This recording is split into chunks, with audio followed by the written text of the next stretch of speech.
There is a structure you were born with that no external force in the universe can breach without your permission. No person, no circumstance, no collective fear, no economic collapse, no history of failure.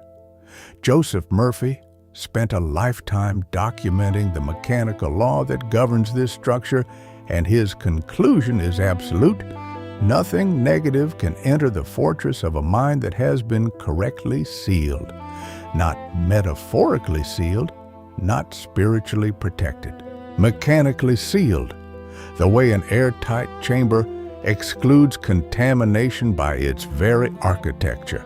The fortress is not something you build. It is something you learn to recognize as already built. And the moment you understand how the lock operates, you will never again give an outside force the key. Consider what it has actually felt like to move through the world as you have been moving through it. You wake in the morning, and the first signal that reaches you, a news alert, a remembered conversation, the ambient dread of unresolved finances, determines the tone of an entire day before you have consciously chosen a single thought. You walk into a room and absorb its mood the way a sponge absorbs water, arriving home carrying emotions that were never yours, executing programs that were installed by other people's fears, other people's narratives, other people's assessment of what is possible. You have experienced what it feels like to be penetrated, not metaphorically, but operatively. The anxiety of the news cycle has entered you and produced anxiety in your body. The financial fear of your environment has entered you and produced financial fear in your decisions. This is not a poetic description. This is a mechanical report on what has been happening at the architectural level of your mind. And here is where the precision of Murphy's observation becomes not merely important, but personally transforming. You have not been weak. You have been architecturally uninformed. There is a critical distinction between a person who is constitutionally vulnerable and a person who has simply never been shown the diagram of the lock. Every person who has ever suffered from the invasion of unwanted thought, unwanted fear, unwanted limitation, they were not deficient in willpower or faith or spiritual advancement. They were operating a mechanism they did not understand. The subconscious mind has a specific, identifiable entry mechanism. It is not hidden. It is not mystical. Murphy mapped it with the precision of an engineer, described it with the clarity of a diagnostician, and verified it through decades of documented cases. And once you understand that mechanism, once you can see the exact point at which negative suggestion enters and the exact point at which it can be refused, the entire architecture of your mental life reorganizes around that understanding. Murphy's conclusion was not a comfort, it was a law. And that distinction matters enormously to you at this stage of your life, because comfort fades and law endures. You were not taught that the fortress is not a practice you perform. It is a structure that has always existed, waiting for you to understand its design. You were not taught that the subconscious mind, that kingdom of immense creative power that controls your biology, your habitual responses, your automatic conclusions about what is possible for you, cannot be penetrated by any external force whatsoever without the cooperation of your own conscious mind. That is the operative reality. That is the law. And a law, once understood, operates with mathematical certainty every time it is correctly applied. Not sometimes, not when conditions are favorable. Every time.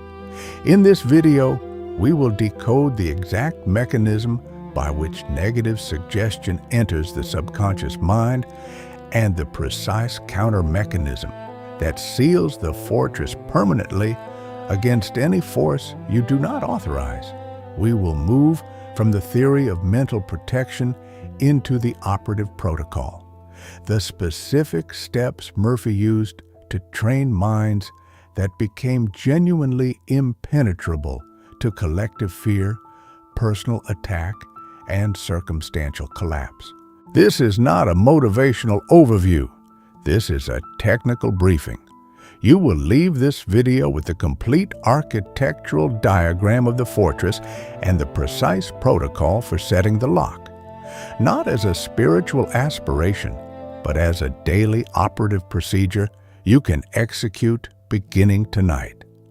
We will examine Murphy's foundational law of mental immunity, the principle that the subconscious mind is an enclosed kingdom that can only be reached through one specific gate, and that the keeper of that gate is not circumstance, not history, not other people, but you. We will then move into the architecture of the sealing protocol, the exact sequence Murphy prescribed for establishing and maintaining mental sovereignty, particularly during the critical window before sleep, which Murphy identified as the most consequential gatekeeping moment in any 24-hour cycle. We will examine the evidence that this law is not a spiritual metaphor, but a biological and psychological reality, with direct physical correlates. Each section will build on the last. What you understand at the end of this video, you cannot unknow. But there is a specific error Murphy identified that actually opens the fortress door and holds it open. An error so common that most people are committing it in the name of protection itself. It is the central trap of sincere mental practice, and it is operating in the lives of people who have studied these principles for years. We will identify it precisely in Part 4, and by the time we reach that section, you will recognize it immediately, not because it is obscure, but because you will have seen it in yourself. Before we reach that point, there is one action available to you right now that is not symbolic. It is the first operative application of what you are about to learn. Write the words, "My fortress is sealed," in the comments below, not as a reaction, not as an intention, as a decree, as the first conscious endorsement you issue, not to an incoming suggestion, but to a law you are claiming as operative in your life. The subconscious receives what the conscious mind endorses. Begin the endorsement now. Joseph Murphy did not teach mental protection as a spiritual discipline. He taught it as a description of how the mind already functions at every moment, in every person, whether they are aware of it or not. The architecture was not invented by Murphy. It was identified by him. And the central feature of that architecture is a boundary so absolute, so structurally inviolable, that once you truly comprehend it, the idea that you could ever be the passive victim of an external mental intrusion becomes not merely unlikely, but mechanically impossible. The subconscious mind cannot be directly reached by any external suggestion. This is not a hopeful claim. It is a structural fact about how the two layers of mind communicate. No thought, no fear, no negative narrative originating outside you can travel directly from the external world into the deep creative center of your subconscious. There is a layer between the external world and the subconscious. There is a gatekeeper, and that gatekeeper is your conscious mind. Understand what this means with precise architectural clarity. The subconscious mind, the layer that controls your automatic biological responses, your habitual emotional reactions, your deep assumptions about what your life is and what it can become, does not receive raw information from the external world. It receives only what your conscious mind has first accepted as real. The pathway runs in one direction, from external stimulus to conscious perception, from conscious perception to conscious evaluation, and only then, only after the conscious mind has endorsed the incoming information as credible, as applicable to you, as true about your reality, does that information descend into the subconscious and begin its work as a blueprint. The subconscious does not evaluate, it does not question, it does not discriminate between a blueprint that serves you and one that destroys you. It simply executes. But it can only execute what it has received, and it can only receive what the conscious mind has delivered. This is the lock. This is the entire mechanism. Now follow the logical consequence of this architecture to its full conclusion. If the subconscious can only receive what the conscious mind endorses, then every negative blueprint that is currently operating in your life, every pattern of fear, every recurring financial ceiling, every automatic assumption of decline, entered through one specific door, your own conscious acceptance. This is not an indictment of your character. It is a precise identification of the mechanism. At some point, in a moment of fear, of exhaustion, of grief, of environmental saturation, your conscious mind looked at a negative suggestion and said, implicitly or explicitly, this is true. And in that moment of endorsement, the drawbridge lowered, the suggestion crossed. The subconscious received it, treated it as instruction, and began producing circumstances, health patterns, financial conditions, and relationship outcomes that matched the blueprint it had been given. Not as punishment, as function. The subconscious is not your enemy. It is your most faithful servant. The problem is that it serves the blueprint with equal devotion, whether the blueprint was consciously chosen or accidentally installed. This is the core of Murphy's Law of mental immunity, and it carries with it an implication so liberating that it must be stated without qualification. If every negative condition in your life entered through your conscious endorsement, then every negative condition in your life can be excluded by the withdrawal of that endorsement, not fought, not suppressed, not argued with, withdrawn from. The moment your conscious mind refuses to accept a negative suggestion as applicable to your reality, refuses to endorse it, refuses to rehearse it, refuses to treat it as information about who you are or what your life contains, that suggestion loses its only mechanism of entry. It does not penetrate. It cannot penetrate, not because you are fighting it, but because the gate it requires is closed. Murphy's immunity is not the immunity of resistance. It is the immunity of architecture. Consider the precision of this mechanism in the context of what you have actually experienced.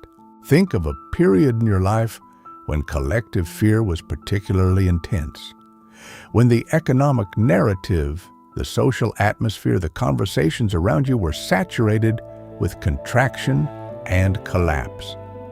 What determined whether that atmosphere penetrated your inner life or not? It was not the intensity of the external signal. Two people can be in identical environments and emerge with radically different inner states. One person absorbs the fear and begins executing a blueprint of scarcity and anxiety. The other moves through the same environment and emerges with their inner state intact. The difference is not personality. It is not natural optimism. It is the operation, conscious or unconscious, of the same law Murphy documented. One person's conscious mind endorsed the incoming negative signal. The others did not. The subconscious of each received exactly what its respective conscious mind delivered. The law was operating identically in both cases. The difference was the gatekeeper. Murphy was not offering you a technique. He was showing you a mirror. The image in that mirror is the exact inventory of everything your conscious mind has accepted as true about yourself, about your circumstances, and about what is possible for you. Every item in that inventory is currently running as an active blueprint in your subconscious. Every item is currently generating corresponding conditions in your physical experience, and every item, without exception, entered through your endorsement. That is the full weight of Murphy's teaching. It is not comfortable. It is not designed to be. It is designed to be precise, because only precision produces a change that is permanent rather than temporary. You do not need encouragement. You need the mechanism. And the mechanism is this: you, and only you, hold the key to the subconscious. The fortress was never open to the world. It was only ever opened by the gatekeeper who did not yet know the law. Now, extend this understanding into the specific form of suffering that is most relevant to your life at this stage. You are not young in the sense of having unlimited runway to make and correct errors. The years you expected to be years of harvest are here, or they are arriving. The accumulation of decades of practice, of study, of sincere application, you expected it to have produced more visible results by now. The gap between what you know and what you have, between the understanding you have developed and the circumstances that understanding appears to have produced, that gap is not evidence that the law does not work. It is evidence that somewhere in the architecture, the blueprint being executed is not the blueprint you intended to install. Something entered through the gate that you did not consciously authorize, or something you consciously installed was later contradicted by a deeper, louder, more emotionally charged counter-blueprint that your conscious mind accepted in a moment of vulnerability. Murphy's Law does not pause for sincerity. It operates on acceptance, and the deepest accepted blueprint always wins. This is why the fortress concept is not merely a protective mechanism, it is a corrective one. When you seal the fortress correctly, you are not merely preventing new negative blueprints from entering. You are establishing, by the consistent exclusion of contradictory signals, the conditions under which the positive blueprints you have deliberately installed can operate without interference. A subconscious that is no longer being fed conflicting instructions does not divide its creative output. It applies the full force of its infinite intelligence toward the single, consistent blueprint it has been given. Murphy documented this as the principle of single-mindedness, and he described it not as a spiritual virtue, but as a mechanical advantage. A mind that has sealed itself against contradiction does not merely feel more peaceful. It produces more precisely. It generates outcomes with an efficiency that seems extraordinary only to those who do not understand the mechanism. There is another dimension to this law that Murphy identified with particular emphasis, and it concerns the role of emotion in the endorsement process. The conscious mind does not endorse suggestions purely through logical evaluation. In fact, the logical evaluation of a negative suggestion is rarely sufficient to install it. What installs a negative blueprint with the deepest imprint is emotional vividness. The subconscious responds with particular intensity to information that arrives carrying strong emotional charge. Fear, grief, anger, intense longing. This is why a single traumatic event can install a blueprint that decades of positive affirmation cannot easily dislodge. The emotional charge of the initial endorsement created an imprint of extraordinary depth. Murphy did not teach this to discourage you. He taught it because the same principle operates in reverse. The positive blueprint installed with genuine emotional conviction, not performed enthusiasm, but the deep, relaxed certainty of something already true, carries the same depth of imprint. Emotion is not the enemy of the law. Misdirected emotion is. It follows, then, that the sealing of the fortress is not a cold intellectual exercise. It is not the suppression of emotion. It is the deliberate direction of emotional intensity toward the blueprints you have chosen, and the deliberate withdrawal of emotional engagement from the blueprints you are refusing. When a negative suggestion arrives, through news, through conversation, through the automatic replay of memory, the correct response is not the forcible suppression of any emotional reaction. It is the calm, authoritative recognition that this suggestion has been presented and has been refused acceptance. The emotion that was beginning to engage with the negative suggestion is instead directed toward the reality you have chosen. This redirection is not performance. It is the precise mechanical operation of the gatekeeper executing his function. Murphy described this as one of the most powerful single practices available to the disciplined mind. Not because it is emotionally elaborate, but because it is mechanically exact.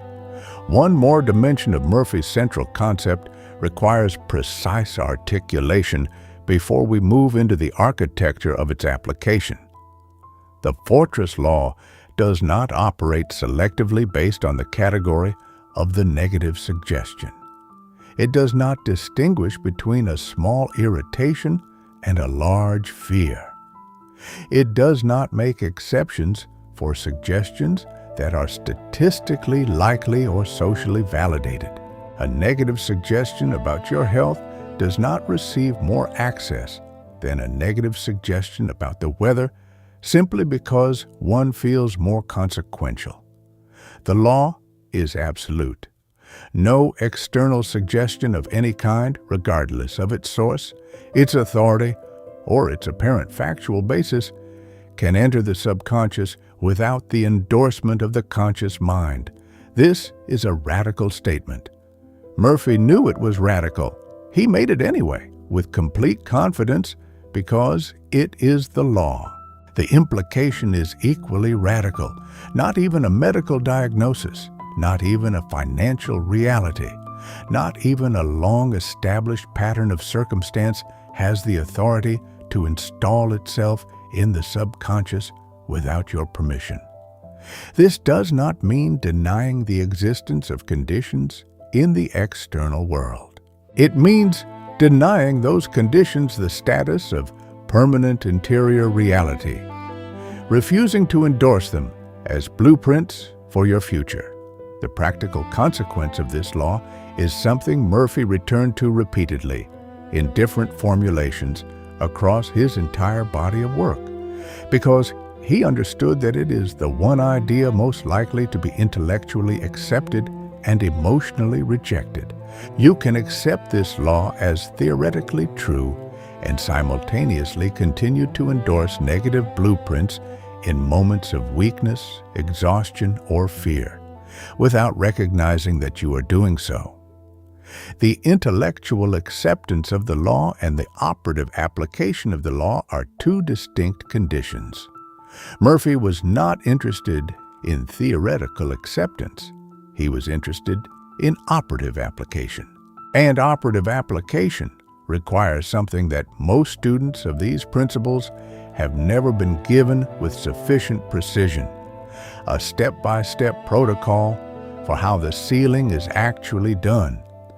That protocol is the architecture this video will now build with you, brick by brick, with the precision Murphy intended. The deepest truth Murphy arrived at, and the one that must anchor everything that follows in this video, is this: the fortress has never been vulnerable. It has only ever been opened by the one who holds the key. You are that one. The key is your conscious endorsement. Every negative condition in your life is the product of a key you turned consciously or unconsciously in a moment you may not even remember. That is not a judgment. That is a map. Because if the key was always yours, then the lock was always yours. And if the lock is yours, the fortress has been sealed the moment you understand it to be. The law does not require effort. It requires comprehension. Comprehend it now with the full weight it deserves, and the architecture of your inner life begins its reorganization immediately, not as aspiration, but as the operative consequence of a law that has always been in effect.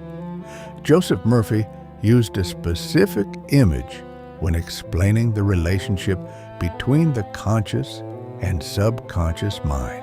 And it is worth dwelling on this image with full architectural attention because it contains more precise information than most practitioners of mental science ever extract from it.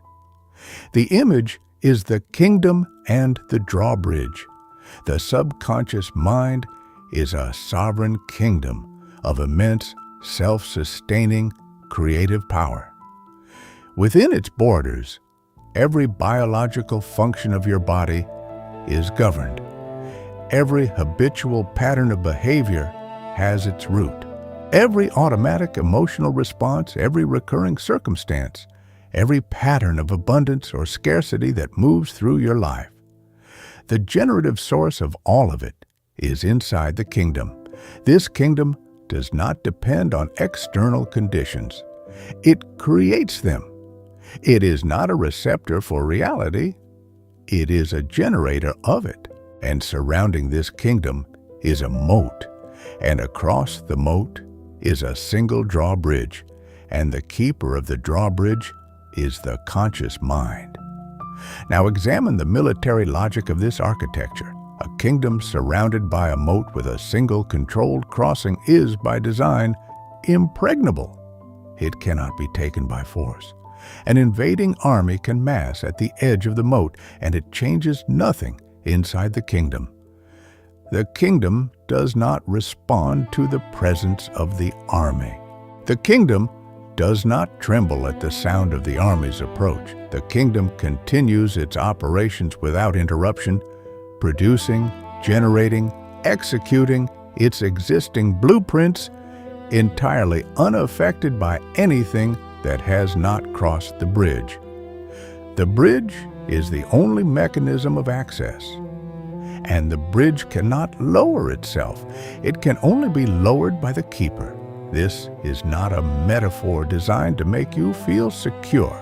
This is a precise description of how negative suggestion actually operates in the human mind. The fear that is in the news cannot reach your subconscious by being in the news. It can only reach your subconscious by crossing the bridge. And the bridge only crosses when you, the keeper, lower it through the act of conscious endorsement. Consider what this means about every negative condition that is currently present in your life. Murphy was absolute about this.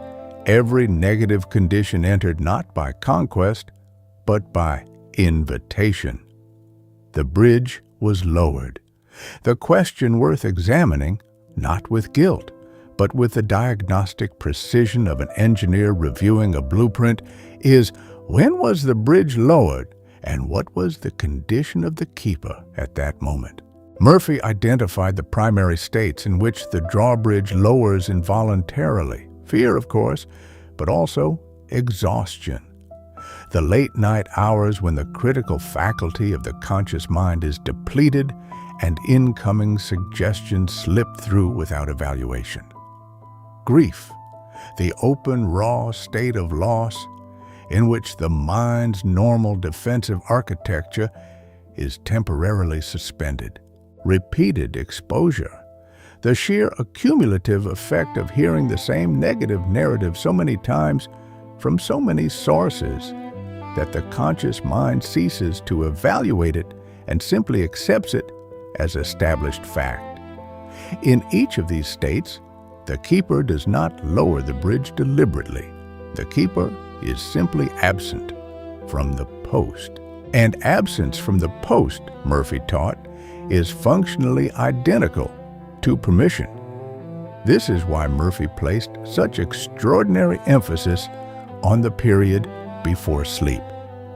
In that threshold state, that liminal window between full conscious awareness and the deep receptivity of sleep, the critical faculty of the conscious mind is at its lowest. The keeper, who has been on duty all day, is retiring. The bridge, which has been held up by the effort of conscious evaluation, is beginning to lower on its own.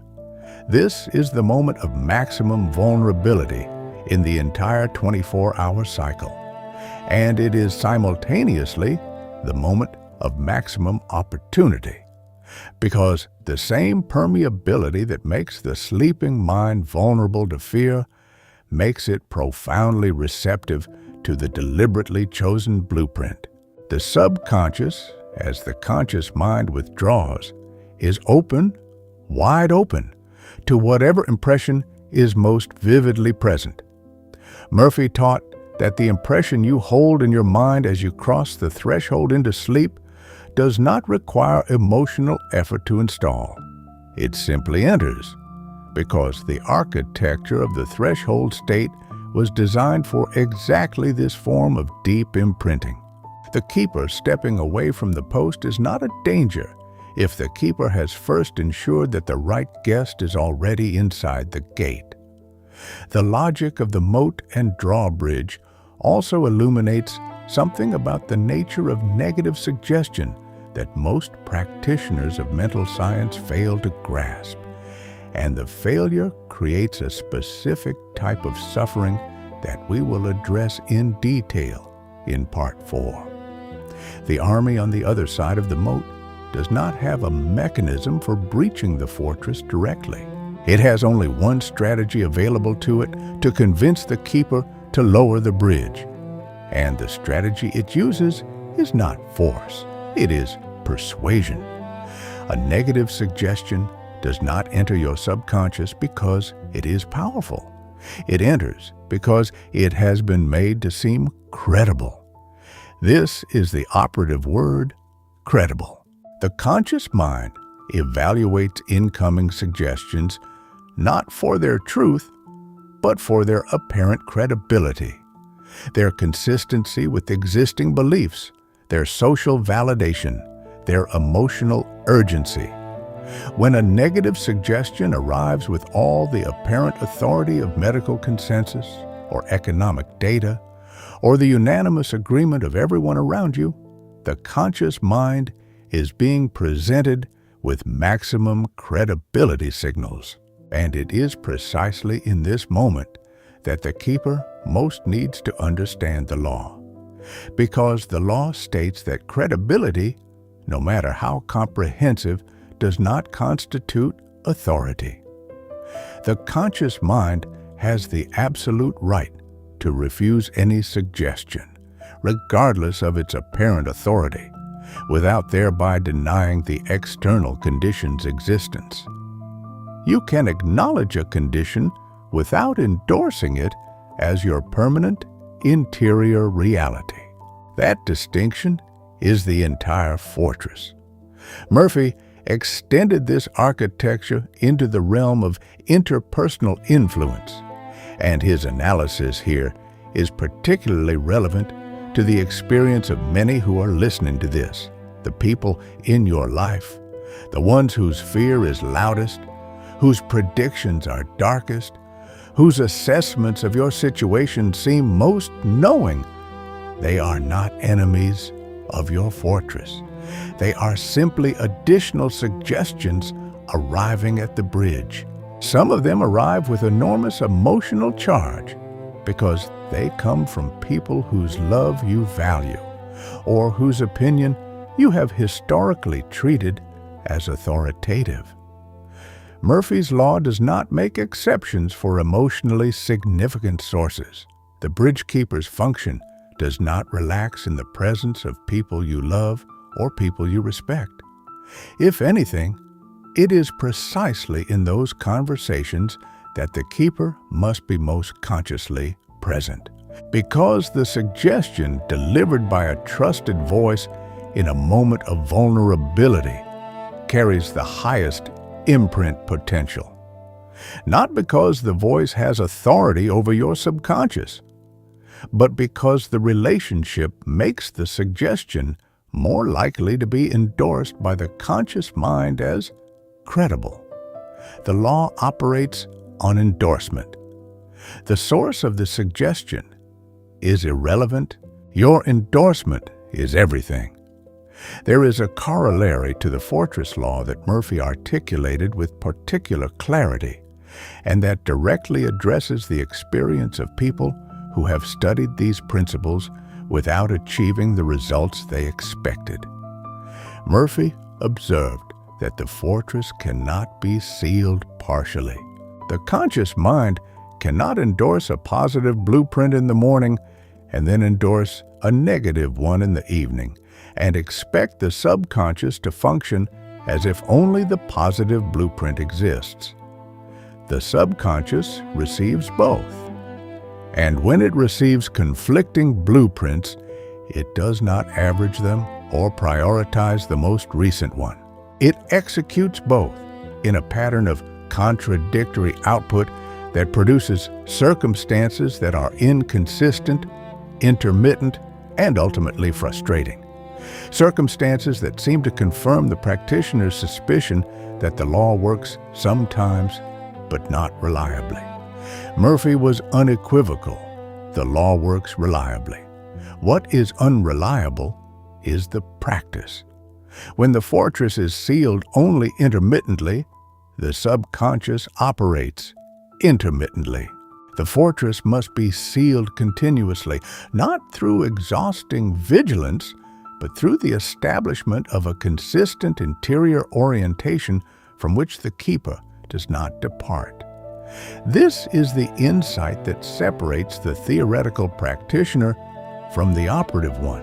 The operative practitioner does not approach the fortress sealing as something they do in a dedicated session and then set aside. They approach it as a continuous recognition, a state of being from which they operate at all times, not through effort, but through knowing.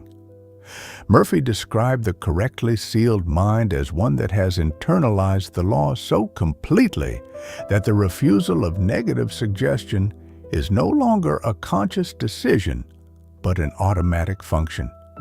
The psychological equivalent of the cell membrane selective permeability, which we will examine in detail in Part 5. The keeper does not have to deliberate at the gate. The keeper simply knows the law, and the knowing is itself the lock. This is the end point of Murphy's teaching on mental immunity. Not a practice you sustain with effort, but a comprehension you inhabit with certainty. And the certainty is not manufactured. It is the natural consequence of understanding the mechanism completely. You cannot unhear the click of the lock once you have heard it, and you're hearing it now. The logical architecture of the fortress law leads to a conclusion that is, once fully absorbed, permanently transforming. If the subconscious receives only what the conscious mind endorses, and if the subconscious executes whatever it receives with unlimited generative power, then the entire problem of unwanted external conditions in your life reduces to a single, solvable mechanical issue. You have been endorsing blueprints you did not intend to install. The solution is equally simple in its structure, even if it requires precision in its execution. Stop endorsing the blueprints you do not want and begin endorsing with consistent emotional authority the blueprints you do. This is not naive. This is not a simplification of complexity. This is the actual mechanism, stripped of all the unnecessary elaboration that has surrounded it in popular spiritual teaching.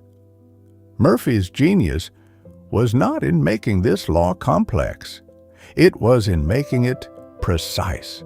And precision, once achieved, produces results with the reliability of any other correctly applied law. You do not question whether gravity will hold your foot to the earth. You will not question whether this law holds your blueprint in the subconscious. Both are simply the way things are. The unshakable quality of this logic rests on a foundation that Murphy returned to in multiple formulations across his work. The subconscious mind has no agenda of its own. It does not want things to go badly for you. It is not in opposition to your conscious desires. It is not the site of some deep, self-destructive instinct that must be conquered. It is simply a mechanism, the most powerful mechanism in creation, that executes whatever blueprint it holds. Its neutrality is absolute. It is the gardener, and it grows with equal dedication whatever seed has been placed in its soil. This means that the fortress is not you against your own subconscious. It is you, the conscious gatekeeper, ensuring that the seeds reaching the soil are only the seeds you have deliberately chosen. The subconscious then does what it always does. It grows them without question, without resistance, without limitation. Murphy's law of mental immunity is not a battle. It is a garden, and a correctly managed garden does not require fighting. It requires knowing what to plant and ensuring that only those seeds reach the soil. The final element of the foundation that must be established before we move into the architecture of application concerns the relationship between time and the law. Students of Murphy often struggle with the gap between the installation of a blueprint and the manifestation of its corresponding circumstances. They install the blueprint tonight and expect to see changed circumstances by morning. When the morning looks identical to the day before, doubt enters, and with it, the first crack in the fortress. Murphy addressed this directly and with characteristic precision. The subconscious does not operate on the timeline of the conscious mind's impatience. It operates on the timeline required by the nature of what is being created. A seed does not germinate faster because the gardener is anxious. The law of gestation is a separate law from the law of planting, and Murphy respected both. What he taught was that the only variable the practitioner controls is the quality and consistency of the blueprint being installed. The timeline of manifestation is not the practitioner's domain. The precision of the imprint is seal the fortress, install the blueprint with emotional conviction and consistent repetition, and withdraw from the door. The law is working. It does not require your monitoring. It requires your confidence. And confidence, as Murphy taught, is not optimism. It is the logical consequence of understanding the mechanism. There is one more dimension of the unshakable logic that deserves full articulation, because it addresses a concern that the intelligent, experienced practitioner almost always raises at this point in the teaching. The concern is this: if the fortress is truly impregnable to external suggestion without my endorsement, how do I account for the negative conditions that entered when I was a child, before I had any conscious capacity to evaluate and refuse incoming blueprints? Murphy answered this with characteristic directness.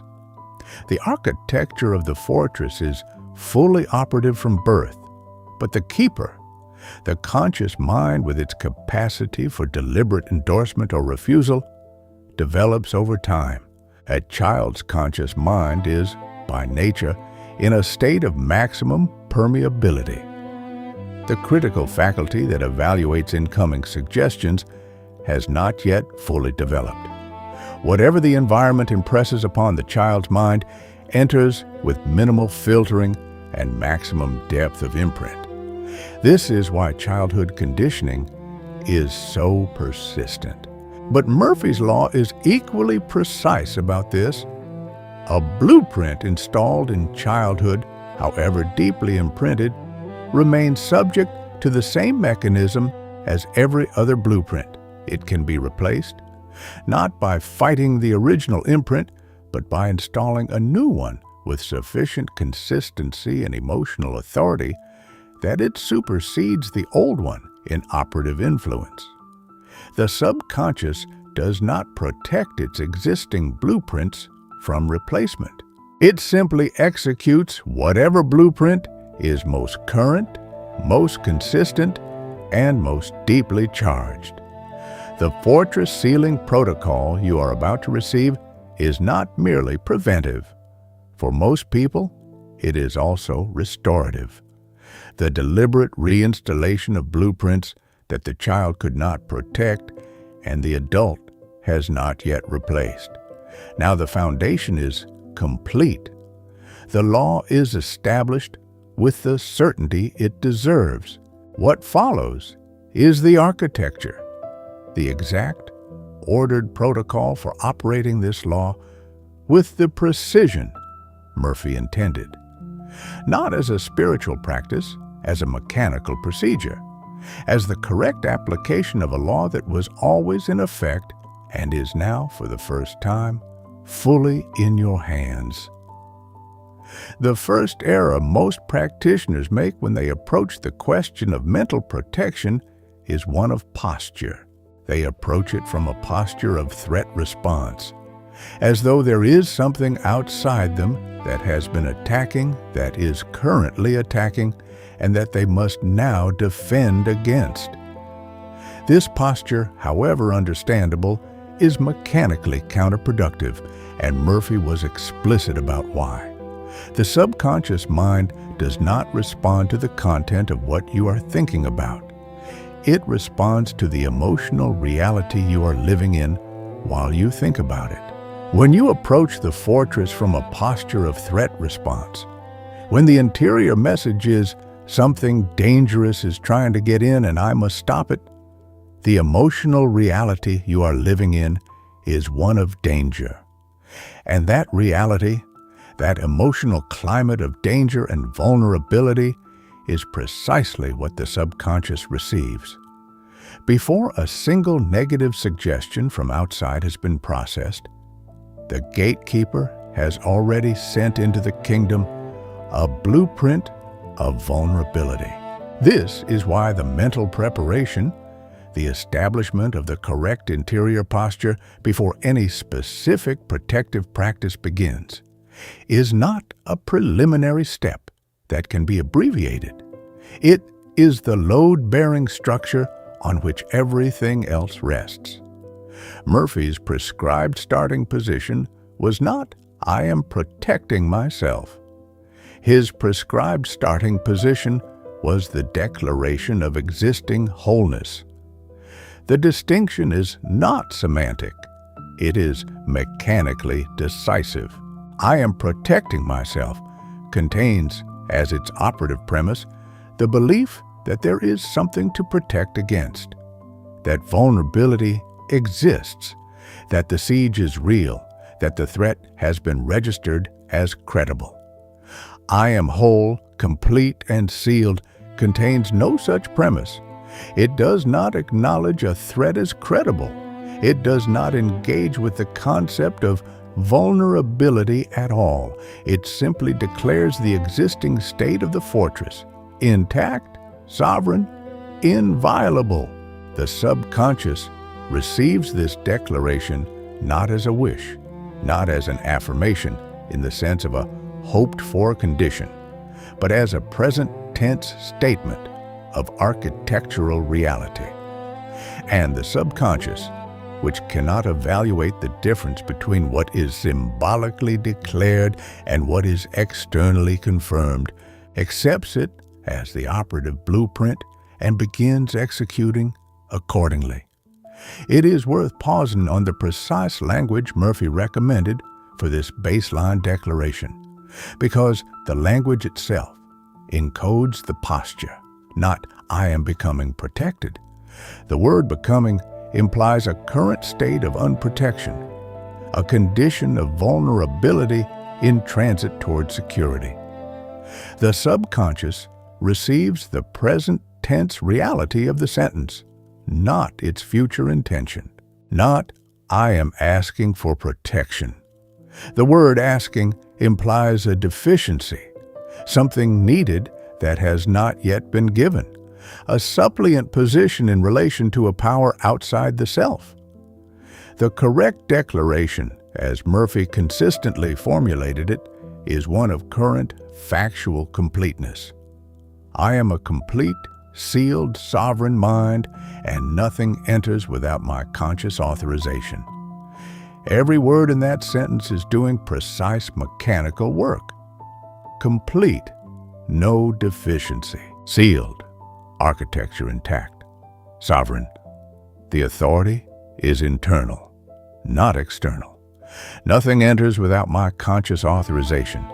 The law stated as current operative reality, not future aspiration. Now consider the full significance of establishing this baseline before any other step in the fortress protocol is taken. What you are doing in declaring wholeness as your operative premise is installing the load-bearing blueprint upon which all subsequent practice will rest. If you begin the practice from a position of fear, I must seal the fortress because the world is dangerous and I am vulnerable, every subsequent step you take is built on a foundation of fear. The subconscious is receiving a continuous stream of vulnerability signals even as you execute techniques designed to counter them. The techniques will produce some results because the law operates even imperfectly applied.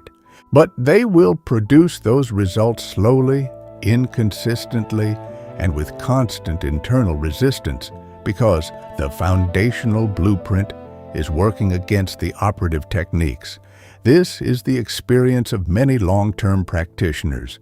Sincere application, real moments of breakthrough, followed by regression to the original condition. Murphy's diagnosis of this pattern was precise. The techniques were being applied correctly, but the foundational blueprint had never been corrected. The root of the tree was still fear, and the tree grew accordingly. The declaration of existing wholeness, by contrast, installs a foundational blueprint of completeness from which every subsequent practice draws its power. When you seal the fortress each night from the position of sovereignty rather than the position of threat response, you are not fighting a condition of vulnerability. You are confirming a condition of integrity. The subconscious receives confirmation, not aspiration. And confirmation, the consistent reinforcement of a blueprint that the conscious mind holds as current fact rather than future hope, produces the deepest, most stable imprints Murphy documented in his clinical work. People who approached the fortress ceiling from the posture of sovereignty did not merely feel more protected. Their circumstances reorganized around the blueprint of protection with a speed and completeness that repeatedly surprised Murphy's contemporary observers, though it did not surprise Murphy himself. He had seen the mechanism operate too many times to be surprised by it. The law, correctly applied at the root level, produces root-level results. The practical question is how to install this baseline posture in a way that is felt, not merely recited. Murphy's answer to this question was not complex, but it required a specific quality of attention. The declaration of wholeness is not effective when it is spoken mechanically, when the words pass through the lips, while the mind remains preoccupied with the fear the words are attempting to counter. The declaration must be spoken or thought from a state of interior stillness. Murphy consistently prescribed a brief period of physical and mental quieting before any declaration of this kind. Not an elaborate meditation, but a genuine moment of settling. The deliberate slowing of the breath, the deliberate release of the muscular tension that accompanies anxiety, the deliberate withdrawal of attention from the external circumstances that triggered the need for the fortress ceiling in the first place. From that stillness, the declaration is not a performance. It is the natural expression of the recognition of what is actually true. The fortress is intact. This is not something you are making true. It is something you are recognizing as true. And recognition, Murphy taught, is the most powerful form of mental command available to the conscious mind. There is a specific application of this baseline establishment that Murphy described for moments of particular intensity. Moments when the incoming suggestion is not a background noise, but a loud, emotionally charged assault. A diagnosis, a financial crisis, a conversation that delivers information designed, consciously or not, to undermine your sense of security. In these moments, the natural impulse is to respond to the intensity of the external signal with equal intensity, to fight the fear with a fierce counter-assertion, to battle the negative with an equally forceful positive. Murphy's prescription was the opposite. In moments of maximum external intensity, the correct response is maximum interior stillness, not passivity. Stillness, the stillness of the keeper who stands at the gate in the presence of the loudest army and does not lower the bridge, not through effort, but through knowing that the army has no mechanism of entry that does not require his cooperation. The stillness is not the absence of response. It is the response of a mind that has internalized the law to the point where maximum external pressure produces maximum interior clarity, rather than maximum interior reactivity. This is the master-level application of the wholeness baseline, and it is not reserved for masters. It is available to any mind that understands the mechanism completely enough to stop mistaking intensity for authority. One final dimension of the mental preparation must be addressed with precision because it concerns a specific form of self-betrayal that Murphy identified as particularly common among sincere practitioners. It is the unconscious habit of qualifying the declaration of wholeness, of making it conditional. I am complete and sealed, unless this diagnosis turns out to be serious. I am sovereign and impenetrable. But what about the financial situation? The qualification undoes the declaration in the moment of its making. The conditional fortress is not a fortress. It is a gate with a specific key hanging beside it, labeled with the name of the exception. Murphy taught that the declaration of wholeness is effective precisely because it is unconditional. It does not evaluate the external circumstances and declare wholeness where wholeness appears to be warranted. It declares wholeness as the operative fact, regardless of external appearance, because the external appearance is itself a product of the previously installed blueprint, and changing the blueprint is the mechanism by which the appearance will, in time, change. The declaration must be unconditional, or it is not a declaration, it is a wish. And wishes, Murphy noted with characteristic directness, are the most common substitute for the correct operation of the law. This is the mental preparation, the recognition of completeness, stated unconditionally, issued from a position of interior stillness, establishing the sovereign posture from which all subsequent practice derives its force. It is not the most dramatic step in the fortress protocol. It is the most essential one. Everything else in this architecture stands on this foundation, and a foundation correctly laid does not require constant maintenance. It simply holds. Establish it once with genuine comprehension, reinforce it each evening in the window before sleep, and the posture of wholeness becomes the automatic orientation of the conscious mind, the position from which it evaluates every incoming suggestion, from which it operates the gatekeeper function, and from which it issues every decree to the subconscious. From this position, the fortress is not something you are protecting. It is something you are inhabiting, and inhabiting it is in itself the seal. The preparation also performs a function that extends beyond the individual practice session. By consistently establishing the posture of wholeness, before engaging with any protective protocol, you are progressively installing wholeness as the dominant blueprint in the subconscious itself. Each repetition of the unconditional declaration deepens the imprint.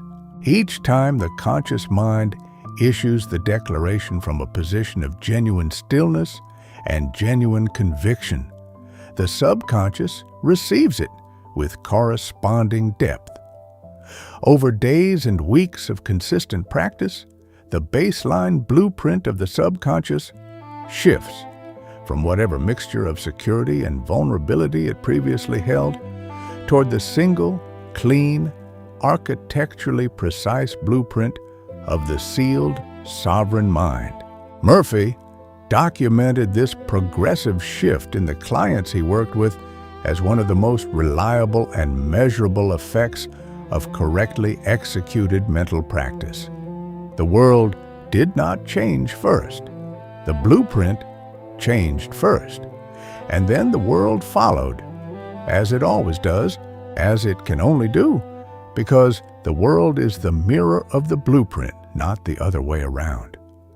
The sovereign posture, once fully established as the baseline, does something else that Murphy valued enormously. It removes the element of struggle from the practice. When you are operating from wholeness rather than from threat response, the fortress ceiling is not effortful. It is not a battle. You are not fighting incoming suggestions. You are simply living in a state of completeness from which negative suggestions find no point of entry. Not because you are actively refusing each one, but because your default interior orientation does not contain the receptors they require. This is the condition Murphy was pointing toward with all of his teaching. not the vigilant, effortful management of a vulnerable mind, the natural, effortless sovereignty of a mind that has internalized the law. The preparation establishes the foundation. The execution, to which we now turn, builds the structure. And the structure, once built on this foundation, requires not maintenance, but recognition.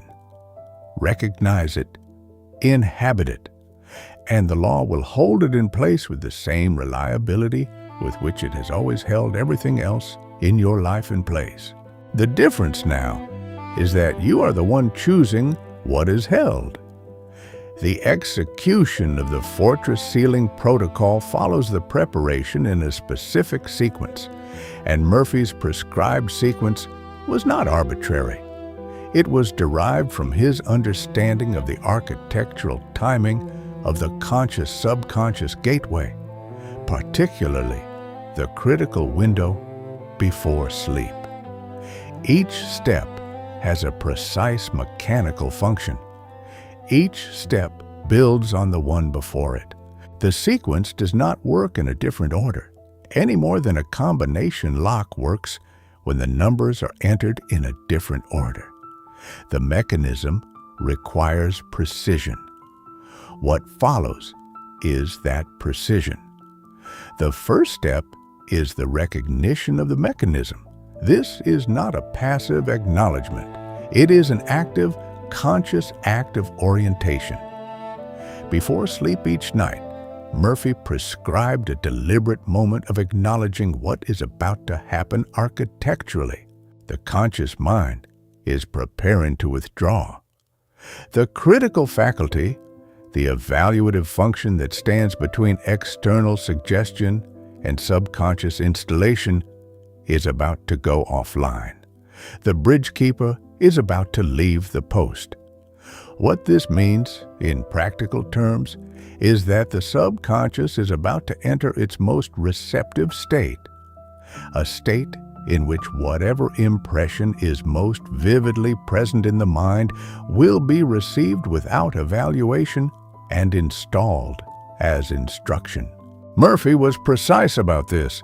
The vast majority of people have no awareness of this dynamic. They drift into sleep, carrying whatever mental residue the day has deposited.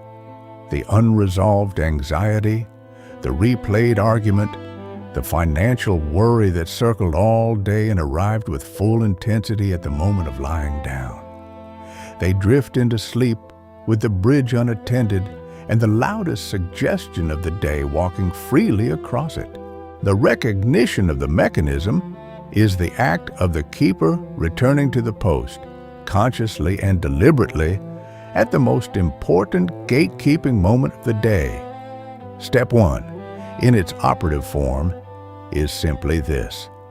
As you prepare for sleep, pause for a moment and make the conscious acknowledgement, stated inwardly with full attention, that you are now at the threshold of the most important mental moment of your day, that everything you hold vividly in your mind in the next few minutes will be received by the subconscious as instruction, that you are the keeper, that the post is yours, and that you are present. This moment of deliberate orientation does something psychologically significant. It interrupts the automatic drift that characterizes most people's pre-sleep state.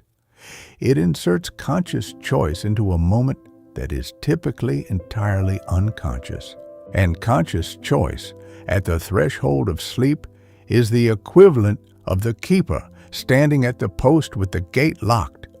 Nothing crosses without deliberate decision.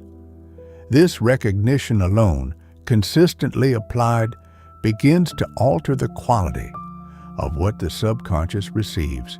Before you have planted anything deliberately, you have stopped the unconscious planting of what you did not choose.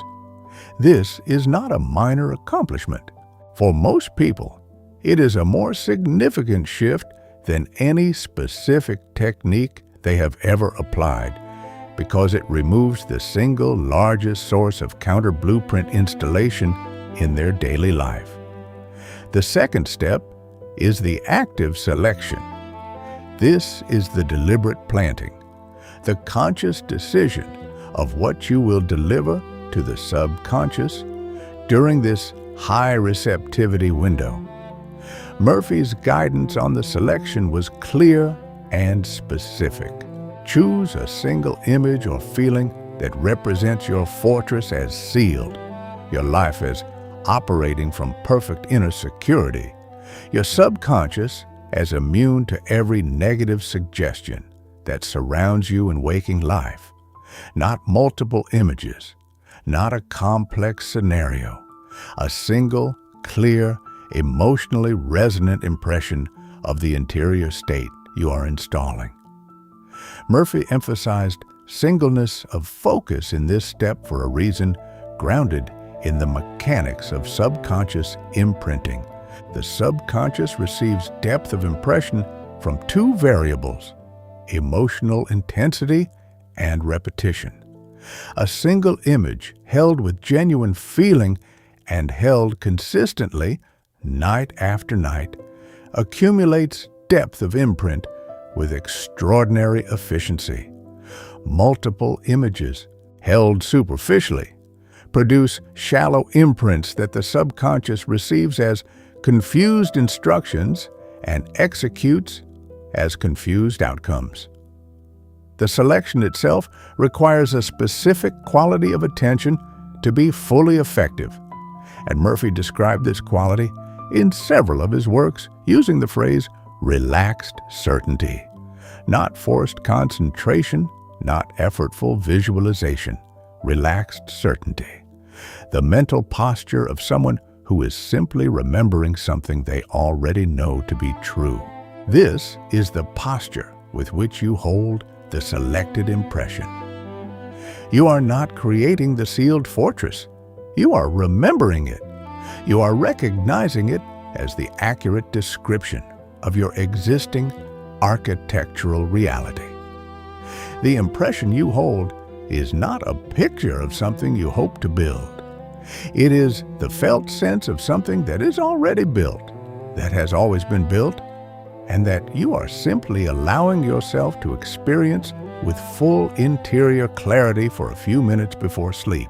This shift in posture from creative visualization of a future condition to the recognition of a present reality dramatically increases the depth of imprint, because the subconscious responds most powerfully to what is presented to it as fact rather than as aspiration.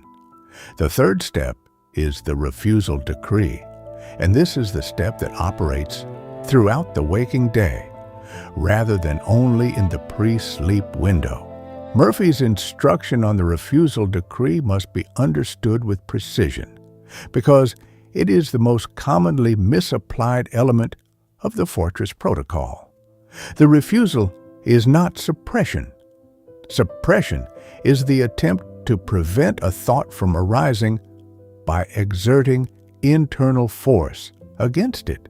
Suppression requires effort, and it fails, because what you resist with effort, you simultaneously hold in attention, and what you hold in attention, regardless of the valence of your relationship to it, is what the subconscious receives as focus. The refusal decree is something entirely different. It is the calm, authoritative withdrawal of endorsement from an incoming suggestion that has already arrived. The suggestion arose. It presented itself. It was perceived. And now, without drama, without resistance, without emotional engagement with its content, the gatekeeper issues the decree. This has no authority here. I do not accept this as my reality. And then, without further attention to the suggestion, the keeper redirects, not suppresses, but redirects attention toward the blueprint that has been chosen. The refusal decree works mechanically because of the precise way Murphy understood the endorsement process. A thought that enters the conscious mind has not yet crossed into the subconscious. It is at the bridge. It is presenting itself. It has no access to the subconscious until the conscious mind engages with it, examines it, worries about it, rehearses its implications, entertains its credibility.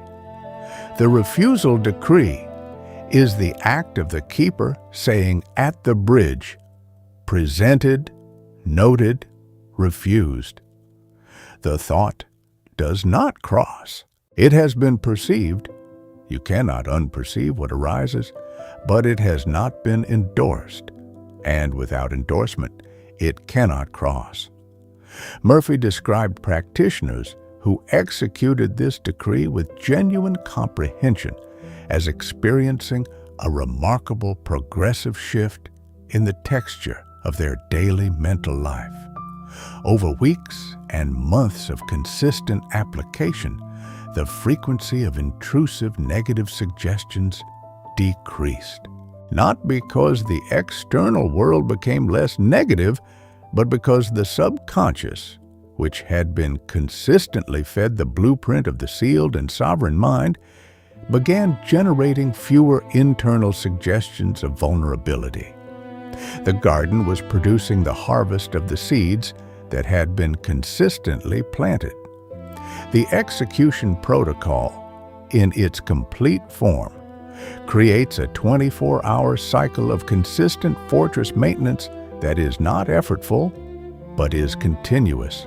The evening sealing through the active selection and the relaxed certainty of the pre-sleep impression installs the deepest nightly imprint.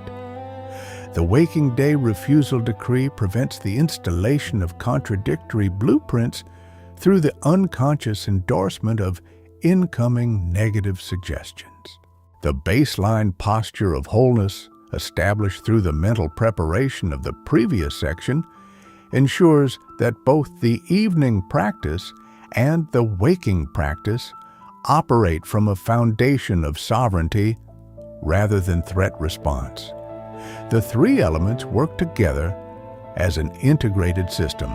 Remove any one of them, and the system is incomplete, functional perhaps at a reduced level, but not operating at the precision Murphy identified as necessary for the full, consistent, reliable sealing of the fortress. Murphy frequently illustrated the evening sealing with a specific analogy that is worth presenting in full because it captures the correct emotional quality of the practice with unusual precision. He described the conscious mind in its pre-sleep state as similar to a radio transmitter at the moment of its most powerful broadcast. In the waking hours, the transmitter operates at a lower amplitude. The signal reaches the subconscious but is partially attenuated by the activity of the critical faculty. At the threshold of sleep, the amplitude increases. The signal that the conscious mind is broadcasting reaches the subconscious with full, unfiltered power. This is why the same thought that in the waking hours produces a mild emotional response can produce, at the threshold of sleep, an intense and lasting one. The amplitude is different. Murphy's prescription was to use that increased amplitude deliberately, to broadcast at maximum power the one signal you have chosen, the complete, sealed, sovereign mind, already whole, already impenetrable, already operating with the full authority of the law. There is a practical specificity to the active selection that Murphy's most advanced students learned through experimentation and that Murphy himself documented. The most effective impression is not purely visual. The subconscious responds more deeply to felt reality than to pictured reality. What Murphy consistently recommended was that the practitioner not merely picture the sealed fortress, but feel it, Feel the specific interior quality of a mind that knows itself to be impenetrable. The feeling of being at rest. The feeling of complete inner security. The feeling of knowing that nothing in the external world can reach the core of what you are without your explicit consent. This felt quality is not manufactured. It is remembered because every human being has experienced it at some moment, in some context.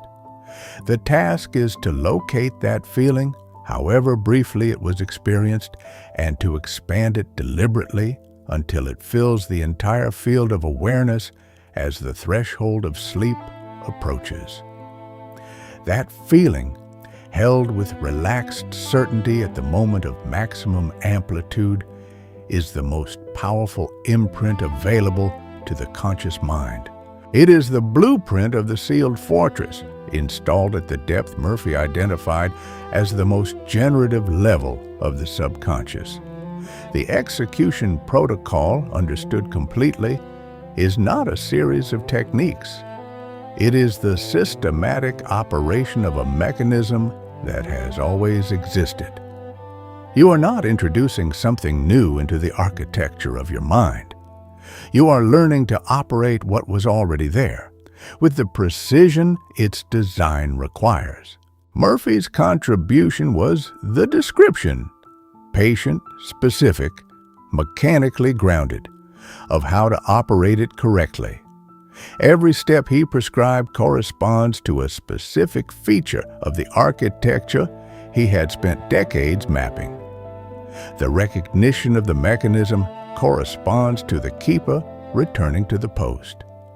The active selection corresponds to the deliberate choice of what will cross the bridge tonight. The refusal decree corresponds to the keeper's authority over what will cross the bridge throughout the day. Together, these three steps constitute the complete operative protocol, the full set of instructions for running the mechanism as it was designed to run. This is the architecture of the invisible fortress, not mysterious, not reserved for the spiritually advanced. Mechanical, precise, and available to any mind that understands it fully enough to operate it consistently. The consistency is the final point of emphasis that Murphy would insist upon before leaving this section. A fortress, sealed once and then forgotten, is not a sealed fortress. A protocol executed for 3 nights and then abandoned in the face of apparently unchanged circumstances has produced 3 nights of correct imprinting and then resumed the previous pattern of unconscious, mixed, and contradictory imprinting. Murphy's prescription was consistency, not perfection, but consistency. The nightly sealing should become as automatic as any other preparation for sleep. The waking refusal should become as reflexive as the physical immune system's response to a pathogen. These are not achievements of discipline in the usual sense. They are the natural behavioral expressions of a mind that has understood the law. When you truly comprehend that the endorsement of a negative suggestion is the mechanism by which it enters your subconscious and generates corresponding conditions in your life, the motivation for consistent execution does not come from willpower. It comes from understanding. You do not need willpower to keep your hand out of a fire once you understand that fire burns. You simply understand. And understanding, Murphy repeatedly declared, is the only foundation on which genuinely consistent, genuinely powerful application of the law can rest. There is a specific error in the practice of mental protection that Murphy identified and documented with clinical frequency, and it has a quality that makes it particularly difficult to recognize. It presents itself as diligence. It feels like the correct thing to do. It feels, in fact, like the most sincere expression of engagement with the principles you have been applying, and it is precisely this quality, the way it masquerades as practice, that makes it the most reliable mechanism by which sincere practitioners inadvertently hold the fortress door open while believing they are sealing it. Murphy named this error clearly, though he named it in various formulations across different works. Its essence is always the same: using the law against itself by directing the subconscious toward what you are trying to exclude rather than toward what you intend to establish. The first and most consequential form of this error is what Murphy called, in effect, the protection prayer paradox, though the error applies equally to affirmations, mental treatments, and any form of deliberate conscious practice, not merely to prayer in the religious sense. It operates as follows. A negative suggestion arrives, a fear of illness, a fear of financial collapse, a fear that a specific person's negative energy will affect your well-being. You recognize it, you engage with it, and you then deploy your practice against it. You pray for protection from it. You affirm your safety from it. You visualize a shield against it. In each of these responses, there is a common operative element that Murphy identified as mechanically fatal. The specific threat is now the dominant content of your mental activity. You are picturing it in order to build a shield against it. You are emotionally engaging with it in order to drive away its energy. You are rehearsing its potential impact in order to forestall it. In the language of the fortress architecture, you have lowered the bridge in order to get a better look at the enemy, and in doing so, you have provided the very mechanism of entry you were attempting to prevent. Murphy was categorical about the mechanics of this error. The subconscious does not process the context of a thought. It processes the content. When you spend 20 minutes in earnest prayer against a specific illness, the dominant content delivered to your subconscious is illness. The context, the protective intent, the sincere desire for health, is a feature of the conscious mind's experience of the activity. The subconscious receives the image and the emotional charge, and it does not receive the context. It receives the content, and the content, vividly presented and emotionally charged by genuine fear, is precisely the blueprint you were attempting to exclude. Murphy documented case after case of individuals whose health or financial conditions worsened in direct proportion to the intensity of their protective practices, because the practices were directional toward the condition rather than away from it. Their sincerity was absolute. Their technique was inverted. They were watering with full diligence the seeds they were attempting to uproot. The mechanical solution to this error is not a different technique for fighting the negative suggestion. The solution is the elimination of the fighting orientation entirely. Murphy's prescription was disregard the specific, deliberate, unemotional withdrawal of attention from the negative suggestion, combined with the immediate redirection of that same attention toward the blueprint of the desired condition. Not suppression, which still engages, not combat, which still directs. Disregard, the complete removal of attentional energy from the suggestion, with no emotional residue, no lingering assessment of its potential credibility, no backward glance as attention moves forward. The suggestion was presented. The suggestion was not endorsed. Attention has moved. This is the correct mechanical response. It is not dramatic. It is not emotionally satisfying in the way that fierce prayer against a specific fear can feel emotionally satisfying. It does not produce the sense of having done something vigorous, but it is the only response that does not activate the mechanism you are trying to deactivate.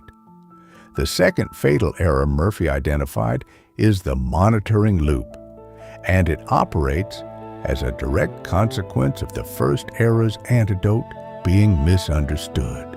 Once you understand that fighting the negative suggestion gives it attention and therefore power, the natural response is to begin monitoring whether you have successfully avoided giving it attention, to regularly check whether the fortress is holding, whether the negative has entered, whether the technique is producing results, whether you can detect any sign of the original fear in your current experience.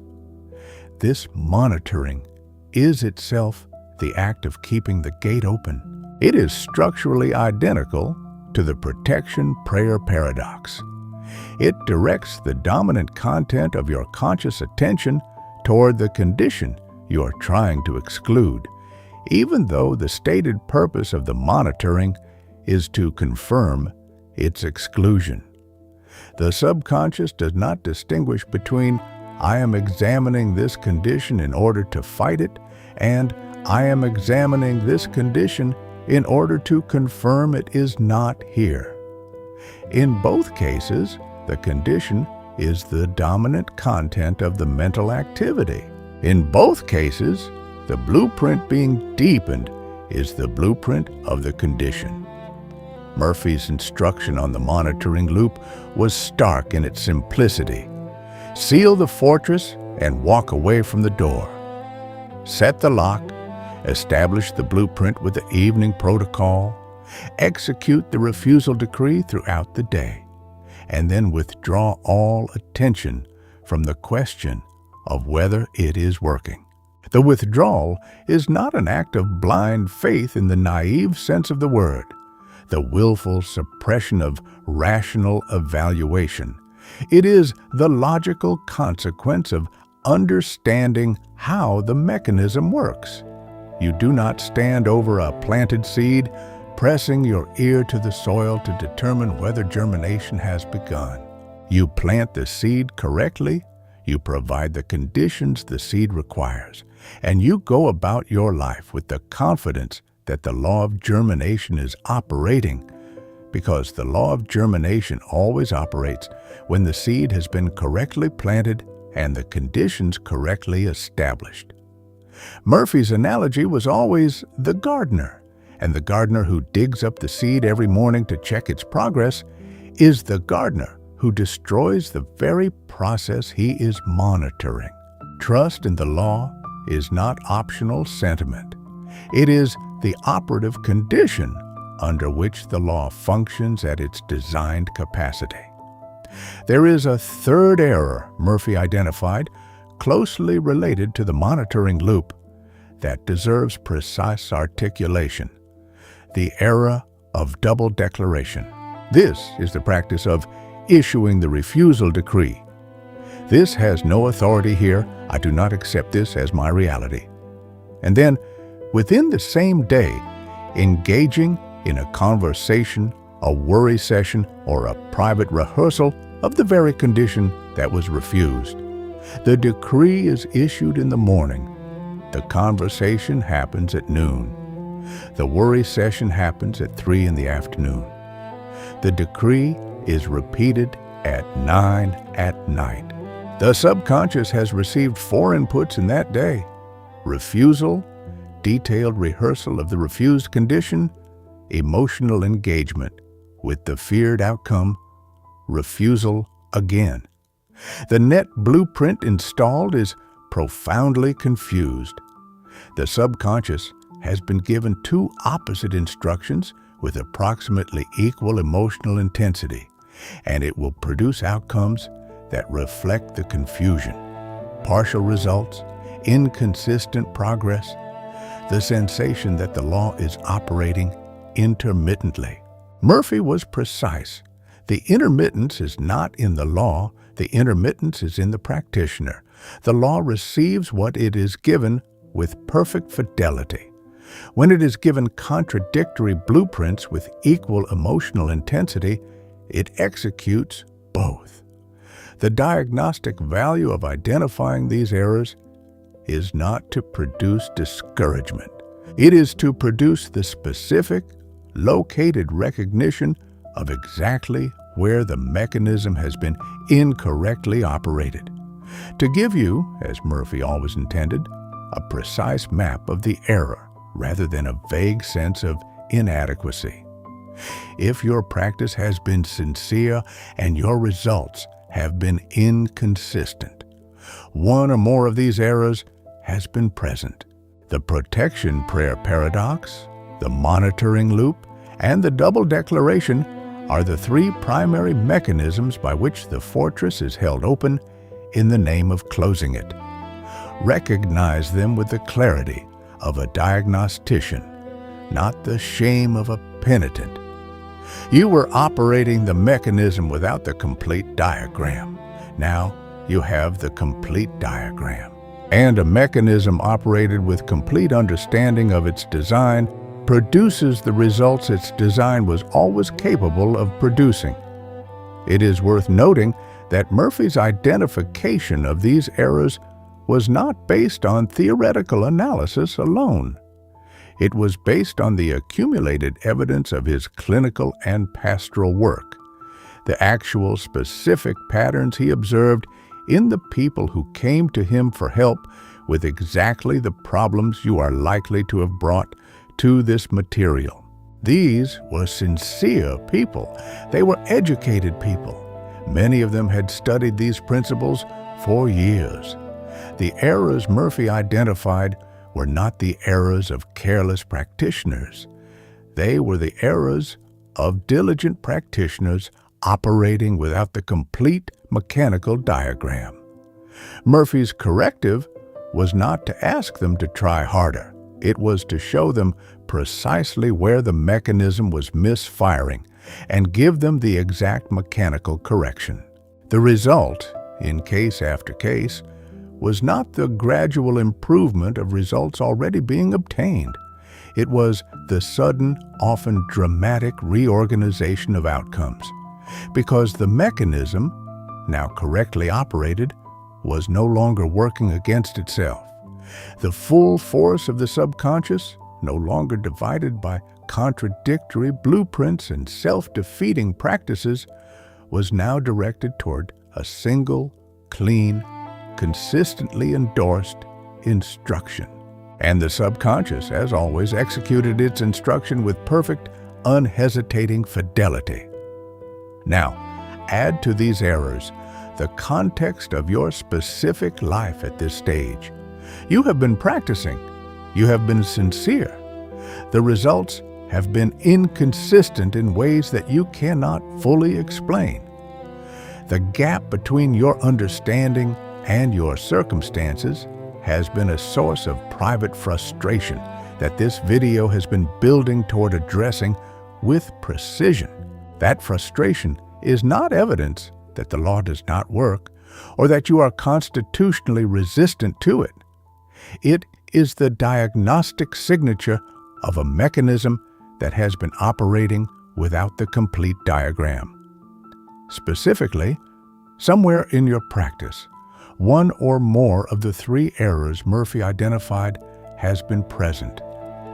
The protection prayer paradox may have been operating in your most fervent moments of practice.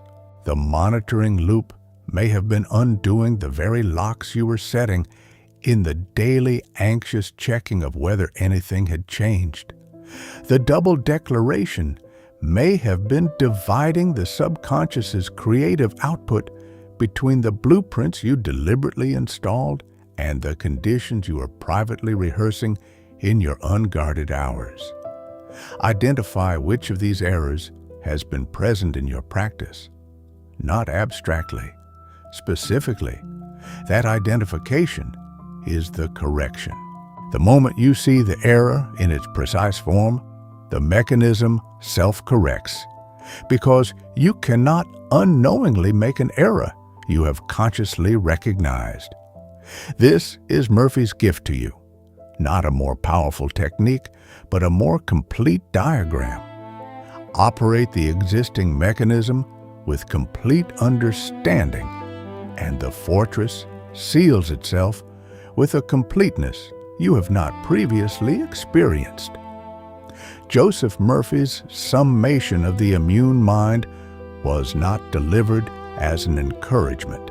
It was delivered as a statement of law, and the statement of law, stripped to its precise operative core, reads as follows: whatever you accept in your conscious mind as true, your subconscious will bring to pass in your body, your circumstances, and your world.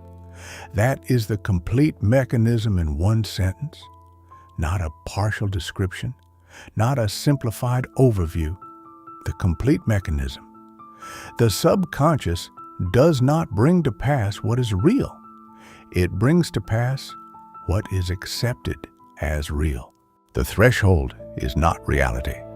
The threshold is acceptance, and acceptance is your act, your sovereign, exclusive, inalienable act, which no external force in the universe can override. Murphy returned to this point with a specific emphasis that merits full attention in this context. He did not simply say that you have the authority to choose what you accept. He said that you have the absolute authority to choose what you accept. The word absolute is not rhetorical ornamentation. It is mechanical specification. There is no category of incoming suggestion, no matter how frightening, how medically credible, how economically inevitable, how socially unanimous, that has the authority to bypass the conscious mind's gatekeeper function and install itself directly in the subconscious without your endorsement. This is not a spiritual comfort. This is a structural fact about the architecture of the human mind as Murphy understood and documented it. Absolute authority. Not significant authority, not authority in most cases, absolute authority. The gatekeeper cannot be overridden. It can only be abandoned, and abandonment, whether through fear, exhaustion, unconscious habituation, or one of the three errors we have just identified, is always your act, not something done to you. The practical corollary of this absolute authority is equally absolute in its statement. Nothing can enter the deep mind without your consent. Not the fear in the news cycle, not the anxiety of the people around you, not the assessment of a physician, not the history of your family's patterns, not the economic condition of the world you inhabit, not the accumulated momentum of your own decades-long conditioning. Because even that conditioning entered through the gate of conscious acceptance, and the gate of conscious acceptance remains open for revision as long as the conscious mind exists. Nothing enters without consent. This is the law, as Murphy understood it, not the hopeful version of the law, the precise, categorical, mechanically grounded version. And it means, when fully absorbed, that the fortress has always been yours. There has never been a breach. There have only been permissions, consciously or unconsciously granted, but always granted by the one person who holds the key. Given this absolute authority, the instruction Murphy derived is equally precise. Withdraw your consent from every negative suggestion, and the fortress seals itself by the very nature of the law. The fortress does not require the active construction of a barrier. It requires the consistent withdrawal of the permission that was the only mechanism through which negative conditions ever entered. Withdrawal of permission is withdrawal of access, not metaphorically, mechanically. The suggestion presents itself at the gate. The keeper does not lower the bridge. The suggestion remains outside. Without mechanism of entry, however loudly it announces itself, however urgently its messengers present their credentials. Outside, it is nothing. It has no power. It has no access. It has no mechanism for affecting the kingdom whose creation it once entered and influenced. When the permission is withdrawn consistently, the kingdom reorganizes around the blueprints that remain. The deliberately chosen, consistently endorsed, emotionally vivid impressions of the life you have selected as your operative reality. Murphy concluded his teaching on the immune mind with a statement that operates as both summary and decree, and it is worth receiving it in that dual function. The great news, he said, is this: you have the absolute authority to choose what you accept, not limited authority, not authority in favorable conditions, absolute authority. This is the full scope of what you have been given by the architecture of your own mind. The greatest creative power in the known universe, the subconscious mind with its infinite intelligence and its unlimited capacity for generating the conditions of your physical life, is waiting for your instruction. It has always been waiting. It has been accepting instructions from every available source because you were not yet present at the gate with the completeness of understanding that the law requires. You are present now. The fortress is sealed. The authority is absolute. Know the law. Withdraw the endorsement from every suggestion you have not chosen, and the subconscious will do what it has always done. Execute the blueprint it has been given with perfect fidelity, without question, without limitation, without end. This is not inspiration. This is mechanism, and the mechanism has already begun, not when you finish watching this video, not when you execute the protocol tonight for the first time. The mechanism has already begun in this moment, in the act of comprehension itself, because comprehension of the law is not merely intellectual, it is operative. The mind that truly understands that it holds absolute authority over the gate of its own subconscious does not continue to hold that gate open unconsciously. The understanding itself begins to reorganize the architecture. Murphy described this as the moment of recognition, the instant at which genuine comprehension produces an interior shift that is not the result of practice, but the result of knowing. You now know, and what you now know, you cannot unknow. The fortress is sealed. The law is operative. The rest is execution. The principle of selective permeability is one of the most precisely documented phenomena in cellular biology, and it describes a mechanism so structurally analogous to Murphy's fortress law that examining it carefully does not merely illustrate the psychological principle, it demonstrates that this principle is embedded in the operating code of life itself, at every level, from the single cell to the sovereign mind. Every living cell is surrounded by a lipid bilayer membrane, a structure of extraordinary architectural sophistication whose primary function is not to contain the cell's contents, but to regulate with absolute precision what enters and what does not. The membrane is not a wall. A wall excludes everything indiscriminately. The cell membrane is selective. It allows certain molecules to pass freely, requires active transport for others, and excludes certain substances entirely. The criterion for exclusion is not the force of the incoming substance, A toxin does not fail to enter a cell because the cell fights it off. It fails to enter because the cell's membrane architecture does not contain the receptor it requires for passage. No receptor, no entry, not resistance. Architecture.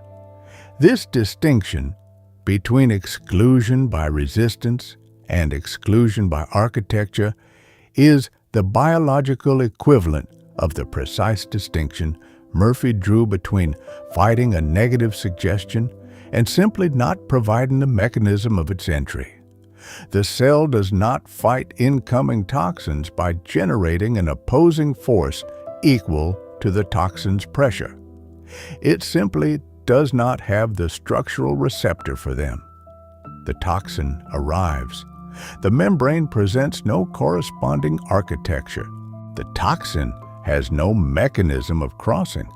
This is selective permeability, not active resistance, but architectural design.